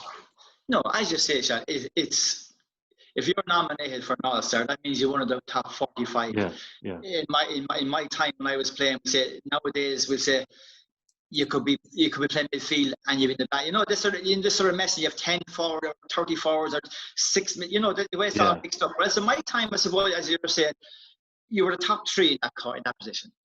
You know, that's the way it was. There was 3 people for every position. So you were top. You were one of the top corner forwards at that time, which of course it was a great recognition. And it, over the 3, we'll say, no more than the club. It just shows the consistency of which, I suppose, Longford was playing. Okay, of course, it was me, but Longford were playing at that level as well. So we had progressed to a stage where, you know, league matches were looked at. We were getting results, you know, not enough of them, but some that would raise people's eyebrows, which would keep you, as I said, in people's mix in regards to best corner forward for 1989, 1990. No, that sort of way. Yeah. You know, and you know, and like that, you know, I have a terrible thing about winning things. I don't get obsessed by it, but it's what I wanted to do. So, you know, it would have been fantastic to win one. You know what I mean? No, I know. But, you know, but it's, I just said, you know, I said where we were talking about in regards to winning confidence and so, and I progressed back. You know, I would probably say, I just went up there and but I said I went back to 88. We see, and things went so well. So in 89, just something that's coming about, like I went on the All-Stars tour to New York and San Francisco as a replacement All-Star. So it would have been another step at that time in regards to developing as a footballer in the company of these players. Yeah, you know what I mean? Yeah. You know, and get an opportunity. I think maybe in Cork and Mayo maybe that time. But there were great trips. The lads were great, particularly the Dublin lads, Mayo lads, Lee McHale and them sort of people. They were good. They kept it as a group. So it was always enjoyable. You know, I always think of players, even when we played Leinster, they'd be chatting, they'd be joking. But the minute they come into the dressing room, all of a sudden then, you know, as if someone turned on the lights or thing, there was only one focus and that was the match. You know, that sort of way. Yeah. And even though we had, it was fantastic. Oh my God, going for the All-Stars, you know, for a 10-day trip, playing 2 matches. It was fantastic. Very enjoyable. But the minute the boys got into the dressing room, we wanted to play well. We wanted to try and win this match. You know, that was it. Of course. You know, and you learn from all of these things. Yeah, I don't know, amazing experiences. I mean, like, is it just, you know, even listen, you know, and being able to look back, like, sure, not everybody gets to experience that. You know, it's they're one in a lifetime things. Yeah, they're one in a lifetime things. Yeah. As I said at the very start, your ambitions can seem fairly simple, and the regards to winning matches is vitally important. And as the statisticians would say now, your percentage would have been very high at my time in playing. But at the same time, you know, there was moments which progressed us as a team, push forward Dessie Barry as a player, experience that. You know, but that was the thing about the GA and the soccer. For instance, you know, am I blabbering on a bit? No, you're not at all, Des. No. I love going away on trips, and I was very lucky. I mentioned that. But my first trip, away was to an under 14 Féile weekend in hurling. Right. That is it. See, I was 13 times. We were playing the Gaelic, and we got to semi-final of Leinster. Tommy O'Brien would have been a huge influence for me. He was a slasher man, and very dedicated, but he was very much in the county board. He was a very respected figure, and he had a huge regard for the underage setup in regards to bringing people forward and getting Longford playing in different competitions. Good on him. So it was Tommy that actually organised it in regards to calling people and getting this team down, this Longford team down, because it was obviously fairly, even it was a club, but I'd imagine to progress hurling, which would have been a lot of time, Tommy got out and he brought a group of us down to it was in Cork and Clonakilty. But it was a super weekend. I mean, everybody has great memories if they're lucky enough to go to Féile. I know in our own house we've had it. But it was just a huge weekend. But like everything else, we ended up in a final after winning 4 hurling matches, which we lost by a point in the end. It wasn't ever thinkable. You know what I mean? Yeah. I can't tell you, Dessie Barry wasn't a hurler. I was playing cornerback, and I was you imagine Tommy saying, "Mark him tight, ball goes a hill longer." That's what I had no problem doing that, Mark so tight. And as a man said, ground hurling. Now we had some very good hurlers, but that sort of way. But it was just at that early age, that sort of a thing left an imprint in what you wanted to do again. Yeah, of course. Yeah. So with the slashers, like we went to Cork and we went to London, and in 89 we won the championship. We had a 10-day trip in New York. My word. It was the most unbelievable trip that you could ever be involved in. It was absolutely fantastic, and I know everybody would tell the exact same thing. It was unbelievable. So, and as I said, we went with I was lucky enough to go with the All Stars, and then I was looking in the year after I always went to Australia with. So it was a huge part of the great rewards, obviously, yes. But it was a huge a learning process in regards to the levels of where you start and where you continue to build up to. And as I said, you learn things from different situations, different people, and you come back and you're always trying to make yourself that much better in regards to the next year, we'll say, that sort of way. Yeah. It's fantastic, Dessie, yeah. And yourself as a player, Dessie, on your county days, can you give me a bit of an insight onto, your match day? What type of man were you in the dressing room, or were you quietly focused yourself? Were you vocal type, or were you? Vocal? Oh, no, Sean, no. Anybody you speak to now, Sean, will tell you I wouldn't be vocal. So you were quietly focused in the dressing room, the worst type. Oh, no. But Sean, I couldn't comment on that, but that'd be one reason why I wouldn't do an interview. I couldn't comment any further on that situation. No. I was just curious as yourself as a player, approaching games, and as a player, I'm interested in that, So. Yeah, of course, but look, since I was talking, I think about different instances. And what was I? We normally met an hour, like most here, an hour before the match, into the dressing room. So I would listen to music, maybe at home, whatever it was, relaxing at home. I would try to be there. If I were there at 2 o'clock, I'd have to be there at 2. I didn't want to be 5 to 2. I didn't want to be, it had to be right. I didn't want to be too early. I'd go into the dressing room and I would just walk around the place, and I'd go to the facility, the toilet a few times as usual. Yeah. And then I would talk out, and then I would sit down and just get thoughts to get more, just get a little bit of space. It's coming, like in them times, which was always disappointing. You never had the opportunity to warm up properly. You never, like we have today. We never was had on the dressing room, probably, was it? That's it. Pass the ball around the dressing room. Or you go outside. Remember when you were waiting for, I think it was 94, when we were waiting in the car park because the other match was delayed or something. We were brought out, and we were just passing the ball around in the, There was no proper warm up. I would prefer, like everything else, that we were in the dressing room at 2 o'clock. We tugged out.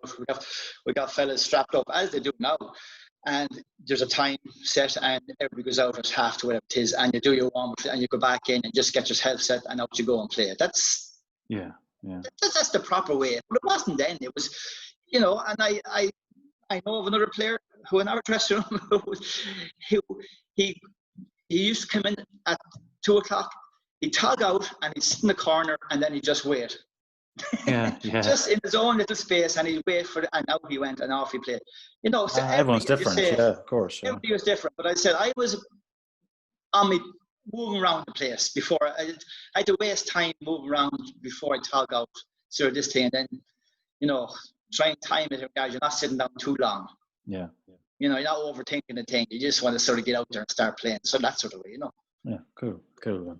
And like you were obviously, Dessie, you were making a name for yourself, and you would have been a lad to watch when any team came to play Longford. And did you find that was something in your game you had to kind of work on, that extra special attention you might even be getting on matches? Like, did you have to, or did you always have that kind of tough spirit in you to hold your ground? And because naturally you were a go-to man for Longford, so you would have had.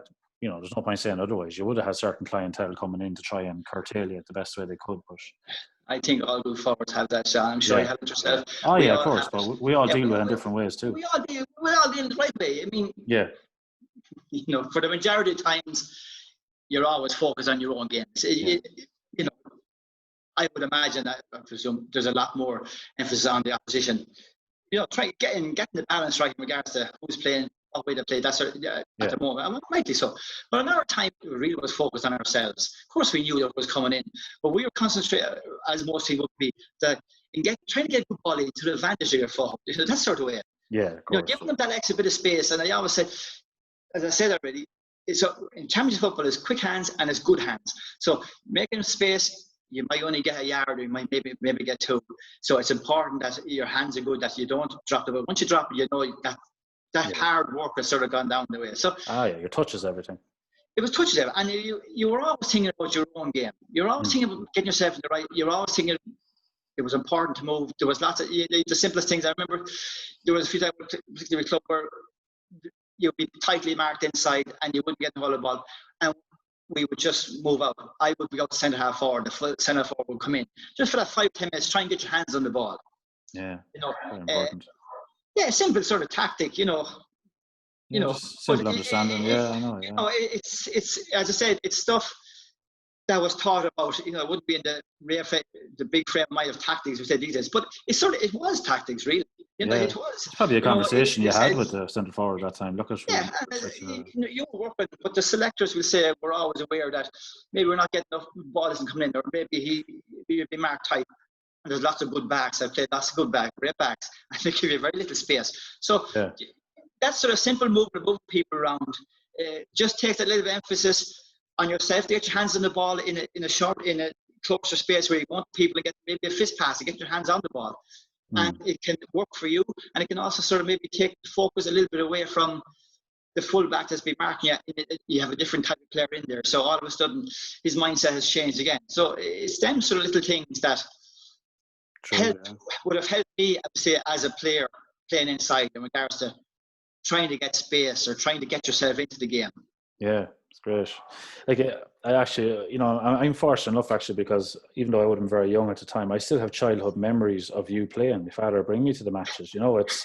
But it's great. I often find I'm having these conversations, little things come back into your head. But you would have been coming towards the latter stages of your county career when I would have been coming to watch. And it's great to have those little memories. And to see, like, I still have the flashes of the points being kicked at the left boot. But I actually had a child when my uncle Tommy and my father were involved with Kilo. I'm not sure if it was 94.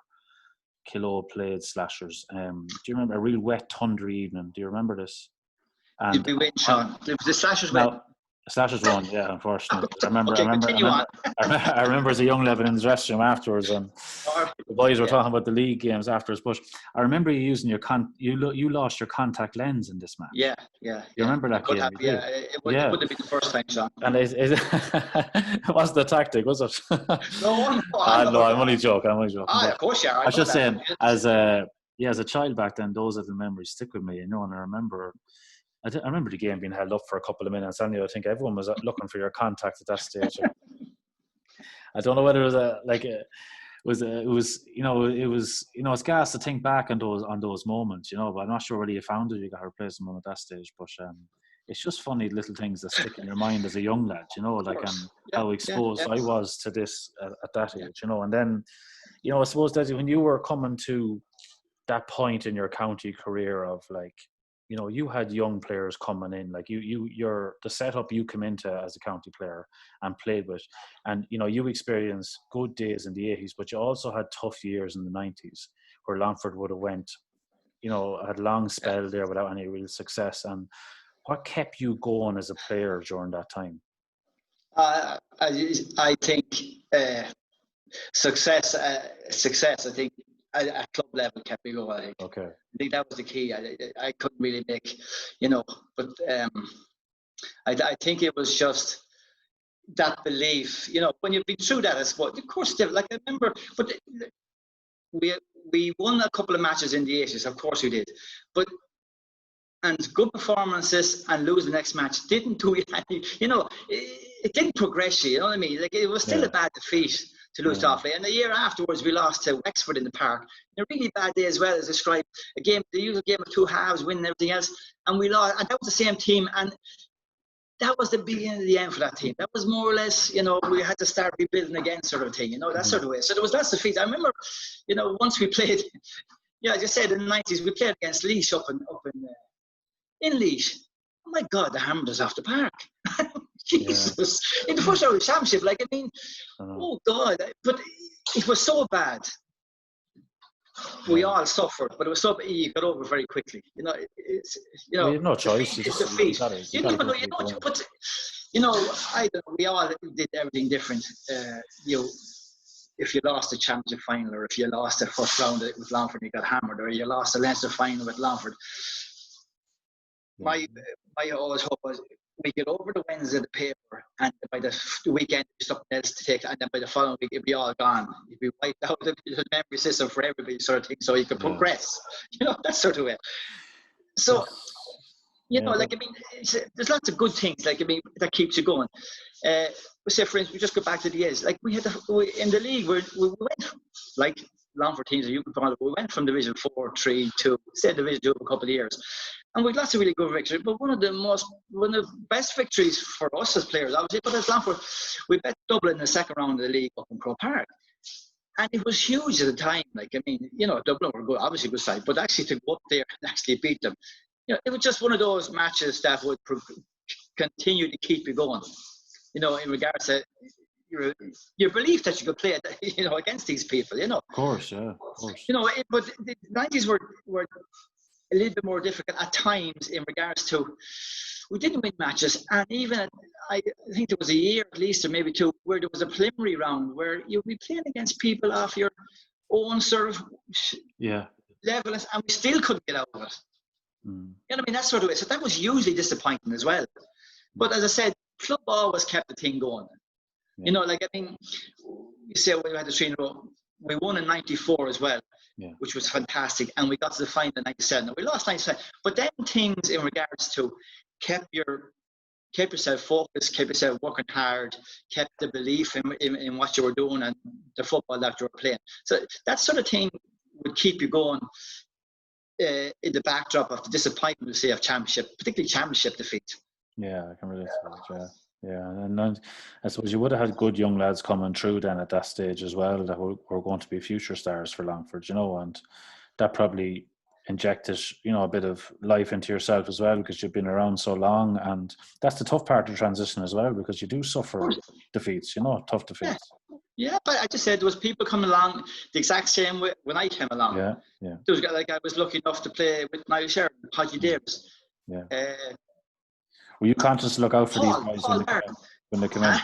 Were you conscious as a player and teammate to look out for these lads when they come in and kind of show the way? Or I knew they were good players. I you know, and we say them lads were coming in together. Like, they would have played underage, or would have been in college or something. Like, you know, they would have had that bit of confidence themselves. So coming into that environment, as I said, knowing fellas of their own age that would come all together, that's, you know, makes them feel far more relaxed coming into that environment. You know, like every dressing room, it's always, of course, welcoming, and you always know. But you know, you have an idea from playing. You know the quality of players that's coming through. Yeah. You know, and you look forward to playing with them. That's the thing. That's the key. Oh You know, yeah, you look forward absolutely. to it. Sure. I just say, look, some fellow would say to me, you know, if the players around you are good enough, you can play. You can still play. You know, that's what you know. Yeah, exactly. And So I'm that's the sure key. You know, it's an honour for them to be playing with you, sure. Well, and There's I many others. No, I know. I wouldn't say that. No, I wouldn't. I never Oh, look, would. so we all had. I've talked to a few lads already, like of Enda and Dawn Ledwith already, and Niall, and you know anyone I spoke. So, and we all talk. We all relate to teams we looked up to, Yeah. you know, and we, you know, and then to find yourself in a position where you're alongside them, it is an honour, you know, and it happens very quick.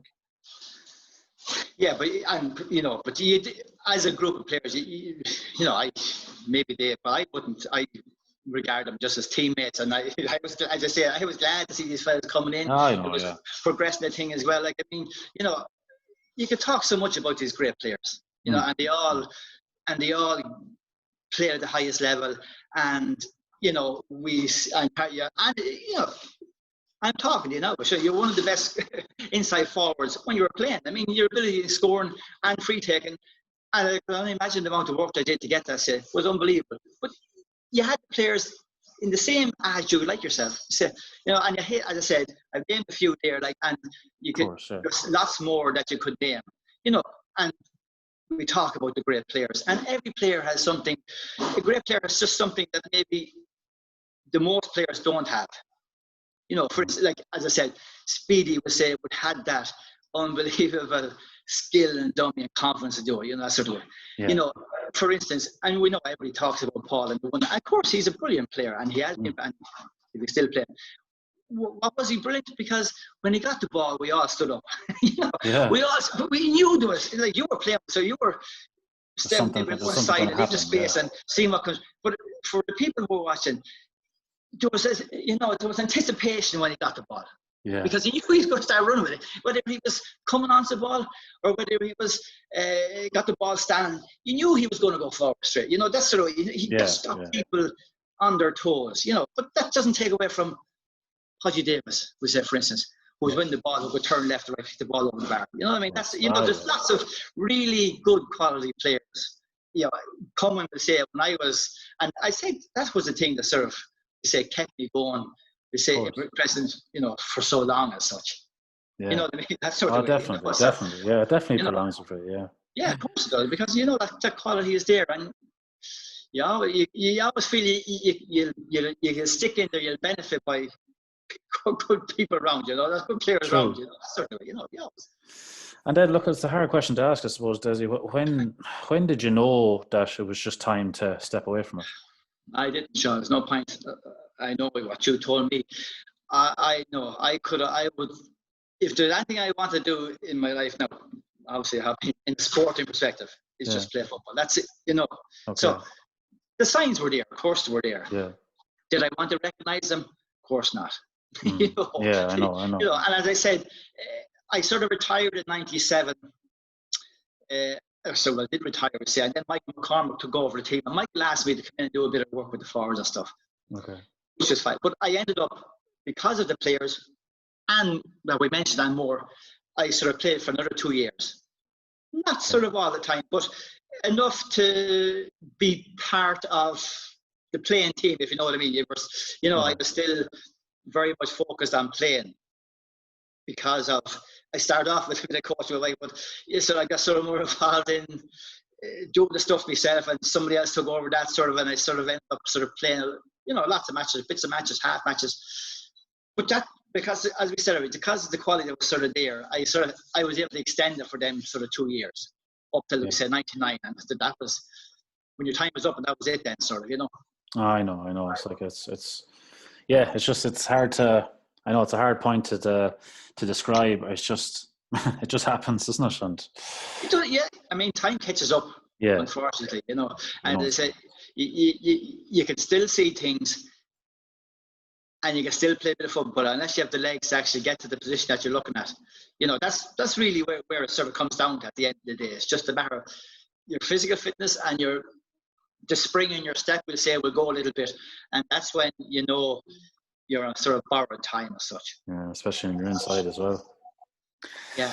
Yeah, no, thanks for your honesty. It means a lot, Dessie. And you went into management fairly soon, you could say, after, when you kind of stopped playing yourself, you kind of jumped straight in. And sometimes that's for people and sometimes not. And you had great success with Slashers, and you mentioned Cork Lecture there, and Strokestown as well, wasn't it?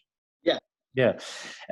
When you reflect on that, did you always love the game afterwards? Like, obviously you did, in the sense you went straight into management, but did you find that maybe after a couple of years, did it become too much for you? Did you need to get away from it for a while, or? I didn't think that. Yeah. When I took over Slashers, we'll say we're in a transition period, but there was a lot of young players coming through, a lot of really good quality players. Yeah. So I could have said no as such. And at the time when we took over, myself and Jerry Meehan took over, we always thought it would take a little bit of time, even though we said the lads had won 2 minors and good physical strength about where they were going and stuff. But it just didn't happen. Yeah. It just didn't happen for us. As I said, we started off at the time of building things up, but it didn't happen. And the frustration can build up then, and people are out there disappointed, and the players are good enough and that sort of way. And so we won Division 2, and it was where we were. Of course it was a great win, and the under 21 was a huge championship to win at that time, because it progressed. We said the minors, who had won 2, up to just the next level of winning at that level. It kept the belief within the players in regards to when they were taking the next step in regards to senior.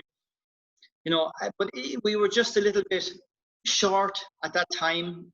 And the group of players that started off then, it just took time. I mean, I know.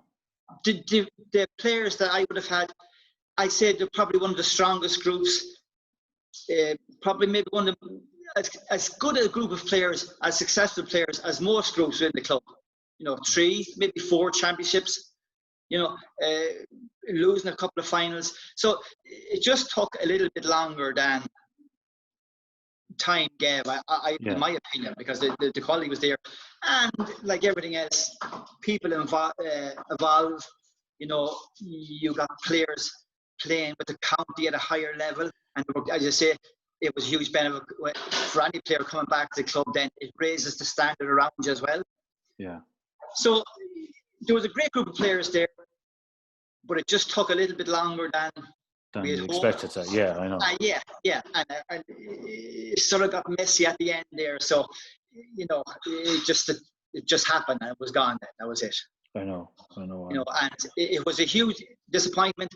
And the year afterwards, we'll say, Strokestown contacted me in regards to train the team, and we talked about it, and it was a good idea to take it in regards to, it was still involved with football, which I wanted to be, but it was outside of the Longford net. It got me away from what had happened previously. So, and it was a great club, Strokestown, and some great players.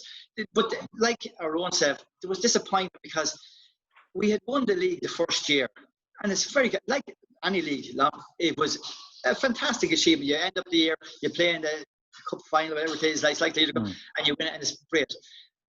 And we progressed each year for the 3 years out of the groups and played some good football. But in the quarter-final, we just could not, get across the line. Yeah. In the knockout stages, which would have, I'd say, pushed us forward in regards to maybe winning the county title. I think that would be my own opinion. Yeah. No. And after that, then, we say, I think I took a sort of not a break as such, but Mickey Harkins was with the senior management at that time.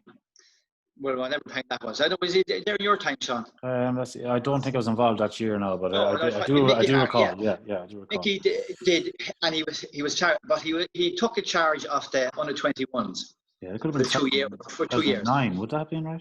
Yeah, I'll take your word. It could have been. There was 2 years of that anyway. Yeah. And Mickey asked me, he was talking on the phone, and I played with Mickey, for years. A great player he was. And so I got involved with that. And Podgy Davis, our current manager, he was, the three of us were involved. Okay.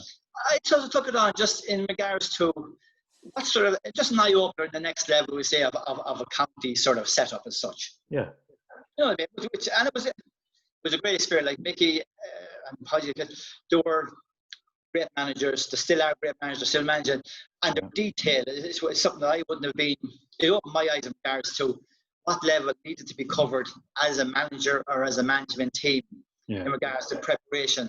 You know, in regards to, particularly at that level, we say when you have the college and stuff, and you know, there's lots of things happening. So the manager would definitely be in contact with players on an ongoing basis, we'll say. Yeah. You know, training wouldn't have been there. Wouldn't have been, you know, you would be picking your training sessions because of everything else that was going on. Yeah, of No, course. so that was I really enjoyed it. Now, unfortunately, the football situation, you know, we were very disappointed. Right? We lost the first round both years, at home and away to Wicklow. It was very disappointing. The first year, you know, we could have. Second year, we were better after 20 minutes. Unfortunately, mistakes cost us. But in that period, Mickey had also, with the three of us, Mickey had put us forward to do the junior team, the Longford junior team. So, I know it was the first year, I don't know which year it was, but like every competition, we won 2 matches to get to the final, which was fantastic. There was a great bit of a buzz around the place. And we went to Crow Park on the day of the final, and we drew. It may have been Loud. We drew it Loud, unfortunately. The replay was in the park, a tight, yeah, that's right, during the week after that. But it was just great to be involved. Brought back memories of being involved in sort of a winning team. You know, confidence building, excitement building, you know, lads open to what you're saying and where you were going, sort of thing, you know. And, you know, in Crow Park, for instance, we were astray really in the first half. In the second half, we were way better, got ourselves back level. A draw, of course, was a fair result, but, you know, you always think, you know, maybe, you know, it was just one of those things, particularly with the replay turned out, you know, it was disappointing to lose it. You know, as all finals are, sort of thing, you know.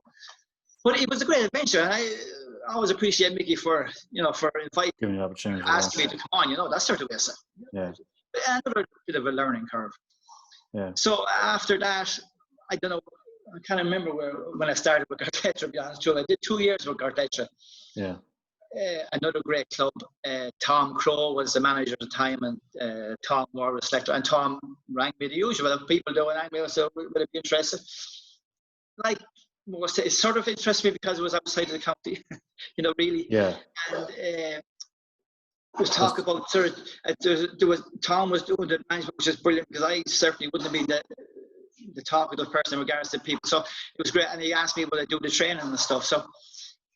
Yes, I took it, and I loved it. I just loved being involved with the players again. You know, the lots of good players, a team like a lot of us, when I was playing, we say that we're very strong in the Leitrim. We often play always really good matches against them, but they lost. We'll say the relegated from senior and Division 1. We'll say 7 or 8 years ago, and like most teams, if you don't get back up in the first year or two, it becomes very difficult to, you know, to get yourself back into the mindset of what needs to be done. And so, yeah, but just getting fellas, I just get fellas back down to basics of working hard and, you know, and setting your goals, and actually without, you know, not just saying it, but actually working towards achieving your goal. Yeah. You know, so the first year, like what we want to do is obviously to get the team back into Division 1, where you have to be playing, and get them back in the senior championship. So in the first year, unfortunately, the league we were sort of just outside the league, we'll say Division 2, but we got to the intermediate final, which we lost to Melvin Gales. Now, yeah, very good. Now, Melvin Gales were a good side, and it's a couple of really quality players. To say that we said they won the intermediate championship that year, and the year afterwards, they won the senior championship. So there's a good quality of player that they had there. But for most of that, we knew we were equals to it. You know, so in the second year, it took us a little bit of a while to get fellas sort of back down what was needed to get ourselves out of where we wanted to be. Yeah. No, but in time we dragged them and the commitment was there. We always knew the quality was there. I mean, the players were very good. And at the end of the year, like everything else, things worked out great. We won Division 1. We won the Division. We won Division 2. We won the Division 2 final, and we won the championship. For me, it was brilliant to actually win another championship. It was the exact same feeling as, when I was playing, sort of thing. It was, close to great, got to it. Great jubilation at the end. Great nights out afterwards. It was just, it was just fantastic to bring all those memories back. That sort of way. Brilliant. Yeah, and after that, then I sort of, well, when I come to God bless you lads, I always say it's because you lads haven't got jobs since. But, that's only a joke, of course. But, I know. And there have been people asking, but just time and circumstances just haven't been. Yeah, they just need. Just haven't been able to, and you cannot commit to a half thing. You couldn't years ago, and you still can't. If you're committed, you have to be committed to everything, to the World Cup. You have to be committed to it. You can't have to. Of course. Well, was the break important to you then, like just to get away from the game and just to, take time for yourself too, because you hadn't really given yourself a chance. You've been, you invested so much into football in your playing days, and you went straight into management. And just from what you've shared there now, like that was full on, to say the least. And an awful lot of learning to take from it. Like surely you did welcome the escape from it then. Or did you? Not particularly. It was. Look, I as I said, I enjoyed it. I mean, it's the same as now. I go to see the girls' matches. I wouldn't be going to see a second match. I go to watch Longford play. Myself and John and Lady, my daughter, we will go to the majority of Longford Town matches. It gets us out. It gets us talking. It gets us doing something different. Okay, still football, but in the time you said, I did. It was glad, but it was just part of it. I mean, there was never a time in football where I says, "Oh God, I got to stop this." There was never a time. I just wanted to keep. There was no single start. I wanted to keep doing it. Yeah. You know what I mean? I just wanted. There was no such thing. But you have to accept these things like everything else. But there was always a competitive edge. In regards to, it was always, I mean, often we playing in the back and it'd be still competitive, it's the back corners. So, that's always there. I'm not going to shy away from that. I mean, that's just one of those things. I never stopped, wanting to win sort of thing. I never once, as I said, Jesus, I've had enough of this, never. No, I just want to play football. That's brilliant. That's brilliant. Like, I'm sure you were very proud last year now in Longford. The last Slashers ladies had their fantastic championship win. I'm sure you were very proud. Of course. I mean, it's the girls have their own things to do, but the journey that it's something you need to talk to one of the girls about. I know. The journey.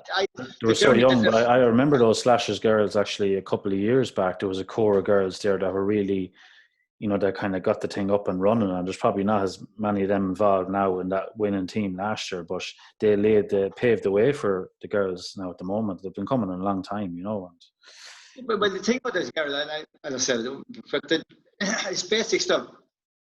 They were no different to when I was playing. Yeah. They came up as a group of girls, a talented group of girls. They were winning championships, they were losing leagues, they were losing championships, winning leagues, all the way up. They were sort of three. Now, they had this fantastic run in the minor championship in regards to 5 or 6 maybe championships. And a lot of those players, it's very hard to keep people together, but a lot of those players came through to do what they actually did, which was junior, intermediate, and senior in the 3 years. It's just copybook stuff, whatever it is. It's unbelievable, and it's great to see and great to witness, for yourself, especially. Brilliant. It was unbelievable to see that. So I seen them progressive from when they were under 8 the whole way up. So it was absolutely fantastic. Yeah. And it's great for the ladies' game in the county too. It's very, it's a very competitive playing field at the minute, which is which is great to see. Yeah, it's great for us to get out, and we say from Rachel and Sarah, and yeah, we go to that when we can. You know, it's a great way for us all to go together. You know, it's brilliant. And there's the year before Carrigaline, I won it. You know, there's a great teams of Clongish, Killow, Edgestown have been always there. So it's fantastic to see these teams all coming through. It can only be good, you know, progression of the game. You know, and the standard which you'd hope that they will progress to. Of course. Dessie, your greatest achievement to date in your sporting career, what would you pinpoint it to? Or when looking back, what stands out to you? Well, I think the first championship in '89. I think. Okay. I know I won 79 and 80, and it was part of that thing. But I suppose after the progression of we lost in '81, so getting back to that stage and actually win it, that was a huge highlight in regards to the progression of where we're going. You know what I mean? In regards to a team, you know, as I said, you know, the season before we lost in the semi-final to Killow in a really tight match. You know, and Killow just, you know, we were nearly as good as, we weren't as good as because we didn't win, but we were progressing. We were getting there. There was consistency about it in '88. At the end of the season, at the end of whenever it was October, we won the Leader Cup final. So there was a consistency building up there in regards to the team of going. But actually, because as a Gaelic footballer, you go to county finals, but you really want to be playing in them. As a footballer, you really want to play in it. So to get back to that level, and that's I think '89 was huge in regards to to club career, I suppose. You know what I mean? To reset the thing and to start winning again. And you know, we've all felt, I'm sure you felt, there is a sense of pride in regards to being the best team in the county at any given year. So you know, it's a huge reward for every team that wins it, and you've got to give them. You've got to give great credit to the teams, and they deserve the accolade of being the best team by winning the championship. You know, so that would be on a club level. That would have been it. In regards to the Rainbow Cup, it was an unbelievable thing. Not alone in regard to getting the scores, which was I mean, icing on the cake. But we'll say, what are the memories afterwards? The memories of family being there.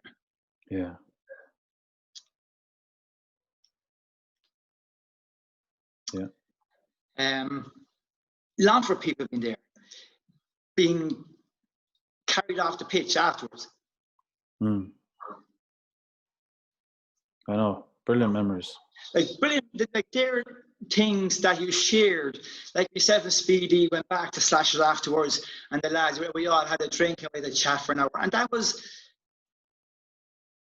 not as brilliant as winning the match, obviously, but it was just a sharing of that moment. We say. Yeah, of course. Yeah. Which comes as, you know, you can say anything you like about player. You know, it's all about the team at the end of the day and your friends and people you grow up and all that. So that was brilliant. You know what I mean? That sort of way. I think a award that I got after playing, I think was special, which was corner forward on the Longford team of the Millennium. Yeah, sure. Phenomenal. That was huge for me in regards to two things, I suppose. People voted for it, for starters. People voted, indeed, it was all through a vote of people of Longford, but secondly, because it involved the players of the 60s who, from my time as a young fella, and I said I was at them, I don't remember, but you know about their achievements, and we still know about their achievements, and the feats were fantastic. So to get in a team with them people, it was a huge honour, but it's very a humbling sports experience to be in that company. So I think that was, you know, that was really something after I stopped playing. That, you know, you say you think about different things. I think, you know, that was really something. You think to yourself, well, you know, you must have done something right, you know, that sort of way. Oh, of course, sure. Like, I think it's something everyone agrees on. Whenever Longford football is mentioned, and it must be a very special thing. Like when Longford football comes up in any conversation, Dessie Barry is associated with it, and that'll forever be the case. And I think that in itself is it's very unique, and I'm sure it's something that you are very proud of. I've said that. I've used that word a lot now, but you know, You don't use the great word, I don't mind, Sean. well, no, but it's like you talk about, like that was a fantastic personal achievement for you, but even more so, like your name is forever going to be attached to the conversations around for GA, and that's because of all you contributed and the special player Well, that you were. So yeah, but it says it sorry, all. Sean. I just said already. Like, I mean, what's your greatest sporting achievement? You can go over different things. I mean, so we say slashers, we say the Railway Cup, we say, who would have thought of playing for your province? I certainly wouldn't. It was never my thought. We won an idea. We played before. We played 3 Railway Cup. Well, actually winning a serious playing for your country. Like, I mean, when you think of it now, it's something that wouldn't have been when I started off. It wasn't possible. Obviously, that's sort of, and that's a fantastic achievement. And even was it 2006 maybe, where I was invited back to play with the Masters in the International Rules Series. Yeah, that's brilliant too. It brought us back to that sort of quality players. We're all over 40. It was all over 40 and stuff like that. But it brought us back to that mentality of training, preparing ourselves for an international series, and actually going to Galway, going to Dublin, and winning both matches. It was just another fantastic thing that you would never thought about. I mean, playing for your country. I mean, I don't make it, but it's another achievement that you wouldn't have thought about at the start, but it was just fantastic. It's incredible. Incredible. It's great to have it on the CV, and it's a great memory to be able to reflect back on, and share with the family, I'm sure, as well. So like I said, I've probably gone on too long, but no, you're not at all. You're not at all. The thing about it is, it's only when someone like you decide, thank you for asking me, but it's only when someone asks me like these sort of things, that you start writing down these things that you think, well, of course you think back, but you think over them rather than think about them sometimes. Yeah. So a situation like this, where you look back and see where you've come from and your steps and your progression, you do look back with a little bit more pride and and think, yeah, they were great achievements. They were great achievements. As I said, I keep praising the players I with, the managers a bit, but certain things happen I mentioned Tommy O'Brien already. When I was growing up, as with all teams, there's characters looking after young fellas, and I was lucky enough to have Smiler Faye, Mike Smiler Faye, as part of, we say, managing the team. He was obviously a really true and true Saturday man, but he had great love for the underage as well. His enthusiasm for going to matches, playing matches, and coming back, it was something. It's just rubbed off on everybody, sort of thing. And you need people like that. Every club. Every club, sir. I think every club has those sort of people. Yeah. We can all relate to someone. Yeah, you have to quiet people, and they do the things for you, and they're the right way going to you, as I always say. But Smiler's one of those people that just kept your energy levels. He wants you to go and do well. He well done, as or whatever. When are we off again? It was it was just that. You'll never forget him either. You never forget those people. Oh no, God, no. Well, and no more than Tommy O'Brien, who was in Teffia, Peter. Smiler lived in Teffia. Smiler we played football in the green. I mean, I'm probably going to go on to, but we played football in the green. You'd start off with 2 or 3 fellas, you'd be playing a bit and then you play 5 or 6, and then you'd pick 2 teams before it gets 4, and then fellas come and you'd add on each side. And that was the way it was in Teffia. And then Smiler would come out every so often. He'd come out with a couple of hurleys and slitters, and he'd have us, he'd get us all around the place, and he'd the ball trying to get us, and he'd be going around the place. It's just, and then before we'd leave, he'd get the ball, he'd put us all sort of in a bit of a group, and he'd hit the ball a mile up the slitter, mile up in the air, looking for us to try and catch it. And coming down, and he'd go around. And so I don't know if he ever sort of caught it. He'd always try and put us off in some sort of sense. This ball, the slitter coming down. But it was just memories that, of course. you know, He was prolonged you along. Yeah, setting the platform for you boys from a young age, Yeah. you know, making it But enjoyable, like, you know. Yeah, but the mentality of go and play the match, do your best, enjoy it, come back. That's done. Let's move on again. There's always a next match, that sort of thing. You know what I mean? No, it's brilliant. You know, and there's lots of people within Slasher, and there's lots of people within Longford in the county setup, all like that. But I mean, there's a couple of people that stand out. I said I always like to mention them too, because you know they just leave you know, something, a positive mark on you. Yeah, leave a mark on yourself in regards to growing up as a young fella, and it stays with you. You know, that sort of way. So, of course, and you want to pass it on then as well.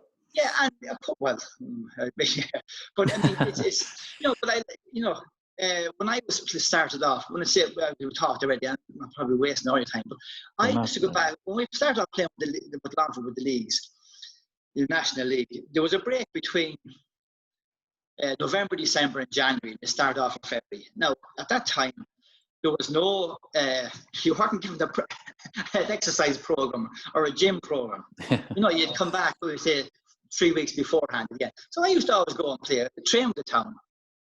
You know, they'd always welcome me back, and I'd always get a few games somewhere along the line if things, you know, if there was injury and stuff like that. So you talked to me about, you know, you just said it was non-stop. It's what I wanted, even at that stage. You know, I just said I wanted to keep myself mobile. I wanted to keep myself thinking. I wanted to keep myself competitive. So all of these things, and just one other thing, maybe I was wearing glasses when I was 12.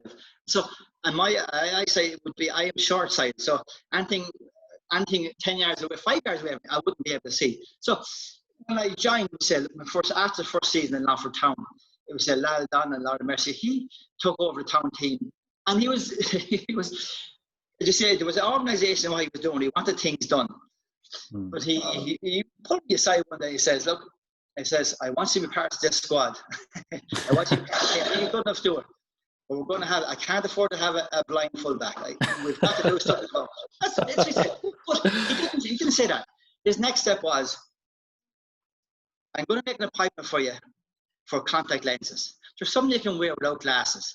And up to that point, even no one ever said to me about contact. No, I never knew anything about contact. Yeah, I'm sure there were a long time out before that.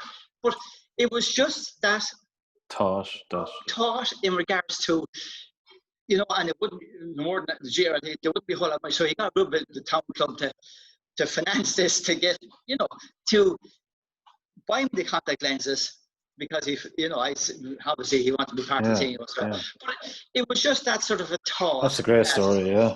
Would progress yourself on. He was giving me the opportunity, the best that I could. Yeah. You know, at that sort of time. And you know, I'm not exactly sure how, you know, because I really at that point, my eyesight, I said, was about poor. So, but I was playing away. So, you know, maybe I was a little bit braver than I should have been. That's, you know, I can't say, but I certainly eyesight wouldn't see too much far away from me now. But it's just them little things. Yeah, that's a great story. And the same thing, as I said, you know, in regards to the cup run.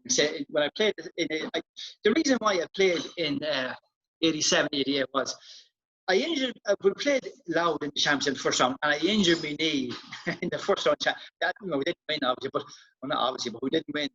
And I hurt the knee, and I missed a couple of matches for Slasher. I know I played in the quarter-final, it was, but I didn't think I felt the break. But during the summer, a group of us put a sort of town team, into a soccer cup competition in Rathdrum, and there was a lot of the lads playing. Okay. And we won, and I scored a few goals. Shoot, I was playing up front. I know, you know, these sort of things. People put you up there for some reason, but we they knew exactly what they're at. You know, we sort of won it, and I sort of got back to playing soccer with the soccer people, and Zach. You know, a lot of time for Zach. He was a huge, brilliant footballer. It was as good as anything that they would have played soccer in town, and you know, he would have been able to play. I know people say, well, Dessie Barry could have played with this team, or if he was with this, he might have won it. But Zach would have been, in that context, he could have played with any of the teams at any level in the soccer. He was that, he was really good. But he sort of brought me in I sort of didn't think it felt it, but I wanted to play. But maybe it just came at the right time, like everything else. And, I joined the squad, and I was a trainer, a sub. And one of the lads, Jerry Sherrod, which sort of lived beside us, Jerry had to go to England to work, and he was a left full. So opportunity arose. So I said, the summer I played, I said up front, so Zach was, well, I want to sort of, I said, look, Zach, let's not change the thing. Let's keep it simple. If you want me to black, just slip in there nicely at left full. You know, and that's how it sort of came about in regards to that season. You know, in regards to how it worked out. I said the injury in me, it took, although I didn't have serious damage in regards to doing anything, but when I trained to a certain degree, or if I came down, there was a swelling on it. Okay. So I sort of took a time, and I said one just swapped to the other, and that's where I fell into another. You know, it was a cup run, which is brilliant. You know what I mean? And, you know, I know we said it, but, you know, we played in that loan in the semi-final against Derry as Pat Crown lost 2-0. I didn't even realise at the time, only until recently, when your memories come back, that we actually had a man sent off when it was 0-0 in the second half. So, you know, and we lost 4-2. But we lost 4-2 up in Derry in the second round. Of course, it was disappointing. But we played some good football. We scored a couple of goals, and it was packed out. I know there maybe 10,000 at that time, you know.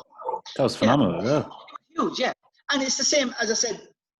You know, we in the community games that were mentioned back. We had the Pistaro about to play. We won the Longford soccer community games on the 13th, same year as won the Gaelic, and we played in the green in Teffia Park against Finglas, which would be one of those. You know, they would have won 50 matches to win. You know, to get through it. There was a lot going on at the time in regards to they came down the park outside Teffy and said, oh geez, this match can't go on here. You know, but everything was right. The referee was the official referee. He lived 2 doors from me, Mickey Crawhan, Lord of Merchton. But they looked for his paperwork to make sure he was a proper referee. But we drew 1-1 with them, and after 1-1, we backed them on penalties. Now, we didn't win the next round. But I keep saying, it only brings it back to, we'll say, people that you've played against, we'll say, in soccer, and I don't remember. But for Finglas that time, Ronnie Whelan was playing. Wow. Now, if you're a Liverpool supporter... you? Yeah, I am, yes. Oh, no, I'm a supporter. So, it didn't mean anything to us at the time. You know what I mean? Yeah. But when you could say that he won league championships in England, the FA Cup, the League Cup, European Cups, playing in the centre of midfield, winning 80 caps for it, you know, it's just one of those moments. You know, like I said to you, I wouldn't have a whole lot of memories in regards to people. You know, Peter would be and he would tell me, well, you remember when? And it's like in the Gaelic, we played against the Offaly team, we played against Kerry, all these great players, But Peter would tell me, and you know, he would be right. We played against Pats in the League of Ireland B, and Paul McGrath was playing as a young fella making his way up. You know, so and Peter would tell me, and of course we played. We went down to Cove, and we played against Cove, and Roy Keane was playing in the middle of the field. A young fella starting off in his career. Unbelievable. You know what I mean? You know, these things that come, you know, huge people in regards to their sport, but they started off at that same level. And they had huge careers afterwards, Yeah, huge, at the highest level with club and country. So, you know, it's just name, but it's just one of those things that change yourself, you know. It's crazy. It is crazy, and I often, another thing that happened, say after 88, we won. After winning the second match, we played Wicklow in the second match. So, and we were heading up for something these, and Johnny Lee was he wanted me to go into Clark's bar and Dublin Street, as you know. So I never did Clark's before, so we went to Clark. So the reason why I wanted to get was because Mick McCarthy was there with Tony Daly. He'd be friends with Tony Daly. Mick McCarthy was going to be in the Ireland Well, Yeah. the Ireland captain at the time, it was before he was heading off to the Euros, whatever it was in Germany at that time, our first major tournament as such. And we had a conversation, and he was talking about how good the team was and how well we played, and he was, it was just one of those meetings that, come on, we meet this fella, and he was in there just having a drink, and that sort of way. And we talked about the match. It's just at the time it was just normal. It was just like, go in to meet this fella for a chat, and then when you look back, you're like, a week later he was heading off to the European Championship of Ireland. So it's just, but as I said, they're sort of big, but as I said already, the likes of Jack O'Shea's or the Bernard Flynn's or the Cork lads, the Kerry lads, the Bomber, all those people that would have won. We were lucky enough in stages to have played against them. People who reached the pinnacle of their careers, and not just one pinnacle, but over years we'll say winning trophy. These are all great people that we would have played against, and which we always wanted to get to the highest level. And as we go back to lucky enough to play with Leinster and lucky enough to play with Ireland sort of thing. So brilliant people at the top of the game, and lucky enough to have the opportunity that I had to play with them at a competitive level, we'd say. So it's just names to give out, and as I said, there's nothing more important than the few people I've mentioned in regards to the simple things that you would have learned from them, you've taken from them, and that they would have done for you. That just mapped your. Oh, I know, of course. What you were doing, Jeez, Dessie, thanks a million for sharing that. Like that's, it's great. It's great to know and great to hear. Like I personally wouldn't have been aware of that. Like but it's very unique experiences. Oh, it was, and as I said, they were starting off on the same level of where we were starting off, and we all take our different course, and we try and reach to the toppest level of what we're doing. So that's they're all those people, and as I say, you always want to play against the best to see exactly to what level you're at. Yeah. And then good or bad on how you play at any given day, it just gives it that momentum to work a little bit harder, to work on certain little things that make a big difference. Make you better next time. Yeah. Great, Dessie. Thanks a million. We've reached your on the spots now. These are your on the spot questions, which you wouldn't have been aware of. No, that's true. So you're a point down. You're bearing in on goal. What is Dessie Barry's mindset? Oh no, Sean, you have to do it. You have to bring that terrible memory because it came into me mind. Am I? Well, I didn't do this on purpose now, so this is No, you wouldn't have talked about it. But it's something you see when someone rings you or say, "I'd love to have a chat about just about what you start thinking. And like I said, I wouldn't talk to Sean McCormack or anybody else outside of thinking jigs. But it's something that came into mind. I remember we drew, and I'm sure maybe the person that said it will never remember it. But I think it was against Leitrim, and we drew, and I had missed 2 1-on-1s with the goalie. I was going for goals. Now it was a tight match. It wasn't as if we were 5 points up. Oh, I'll take a point. It was a tight match, and a goal would have been. And I missed both of them. And afterwards, I don't know, it was a bit of a players' meeting or something. I it was, but the point was put to me by a player. I think you should go for a point. And this is a question you're asking me. Under no circumstances. It's pure coincidence now. It's pure coincidence, but my mindset, I had to put my hand up. I did miss 2 goals. The keeper made good saves, but when you want the keeper, there are misses. I don't, I can't take away from the keeper. But it was put to me. Oh, you should have. I think you should have went for a point. I says, look, I just said, look, doesn't matter when it happens again. I'm going for a goal. I love it. And I think at the time maybe, but I was a bit maybe forceful, and I didn't explain myself really well enough. But I had a belief that if I was going to 1-on-1 the keeper, I was going to score. Of course, yeah. Now my percentage wouldn't have been that high. I don't know what it was, but my mentality was if I got in behind and I was going for a goal. The same thing as when I got the ball. I mean, the first thing I was going to run with it for starters. I was going to go for a score. You develop and you pass and all that sort of stuff. But the minute you got the ball, you were running with it. And the exact same thing. So No, I was definitely going for goal. Sorry. But that's gas now. Like that was just pure random. Yes. That's something It's a I was coincidence, curious but about myself. Yeah, but yeah, there you go. your next And one. I'm not saying that's the right thing to do now, but you know. Toughest defender you came across in Longford, Dessie? Every defender was tough. I know. Yeah, every defender is tough.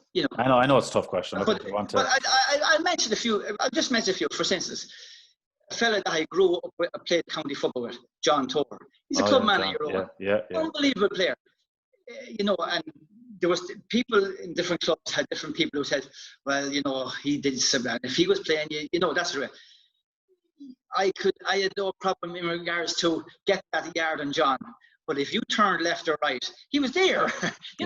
He never gave that space. Great reader of the game, he seems to be. Great reader of the game. And he played underage county with me the whole way up. We played in vocational school, we played on the senior team. And a really tough defender. There's a few more, but just John sort of. We'll give it to John. We'll give it to John. If you, I'm sure if you ask some of the Clore lads, I'm sure Mark Mimney will get another, a really tight sort of lad, a really good defender. He would always get me, that sort of way. John's one of the greats out on our neck of the woods, for that. He's a gentleman too. I know. Thanks for it's easy to sit on the fence with these questions, Dessie, so I appreciate it. And as I said, go back to the first point. Every defender is tough going. You really have to work hard against them. Yeah. Just say some. A little bit more difficult than others, and it depends on the day and the match and everything, and there's lots of factors. Dessie, thank you so much. First of all, for taking the call, accepting to do this. I know, like when I started off to do this myself, I pushed myself out of my comfort zone to do it. But one of my main reasons is, and that's why I'm so thankful, is for fellas like yourself who are so highly regarded in the game to come on and just be able to share your story. I think it's so important. Like, for me, it's such an honor to be in conversation with you and just chat about the game. I think it's a nice thing to do, and it's nice for other people to hear your voice and your view, because you can do interviews and you can be quoted on certain things, but sometimes it doesn't come from Dessie Barry himself. And I think it's nice for you to get your chance to tell your story, and it's such a unique one, and it's there for the ages, and I think that's so important. So I'm just really, really thankful that you had this conversation with me. And but Sean, look, as I said, I'm thankful for you. Look, sometimes I'm not talking about Dessie Barry, but sometimes Gaelic players who have done a lot of stuff for any county, you get a little bit forgotten about that sort of way. And I'm not saying about Dessie. I'm just saying in general, lots of people who I played with, lots of years of playing with football, lots of good with, lots of memories and stuff. Sometimes you're a little bit forgetful. Of course, you have to move on. You have to go. But I think it's always nice to keep these people in the memories. It's like the Longford town. We say where they are now. But we still shouldn't forget about the people that kept things going when there wasn't. And they put as equal amount of work into regards to having a playing surface and having jersey. The same thing with the club. There's so many people like that, and that's the thing. Yeah, that's the thing. Like it's hard to get around to everybody, but this is the whole point of this: is just to shine light on people and get the message out there that there's loads of great things in our county, and there's loads of great people, and we need to, you need to recognise them and cherish them, and just take pride in every field we have, and every route we take. And that's it. It's just a matter of encouraging people. If children are sporting, encourage them. Get them to try football. Get to try different games. Whether it's soccer, whether it's Gaelic, whether it's basketball. Because whatever game you'll benefit from every one of them. You'll benefit something from them, and at the end, particularly, you'll always learn from a team. Team sport is brilliant. I couldn't imagine what the elite athletes are doing in regards to the one-on-one with themselves. Team sport is unbelievable to be involved in, and it's great for anybody's child. If they have any English sport, oh God, encourage them the whole time to be involved. Yeah, you won't go too far wrong if you are involved, No, no. Dessie, thanks so much. Yeah, look, Sean, I hope it's grand. I hope it works out. I hope everything it doesn't sound. I hope it sounds good. It's 100%. That's 100%. It was brilliant, and I just really a treasure just having the chat with you, and it's just I'm very, very appreciative. I can't say much more than that. No, thanks a million, Sean. Thank you for everything. Thanks. Good luck. Fair play. All the best. Take care. Bye bye.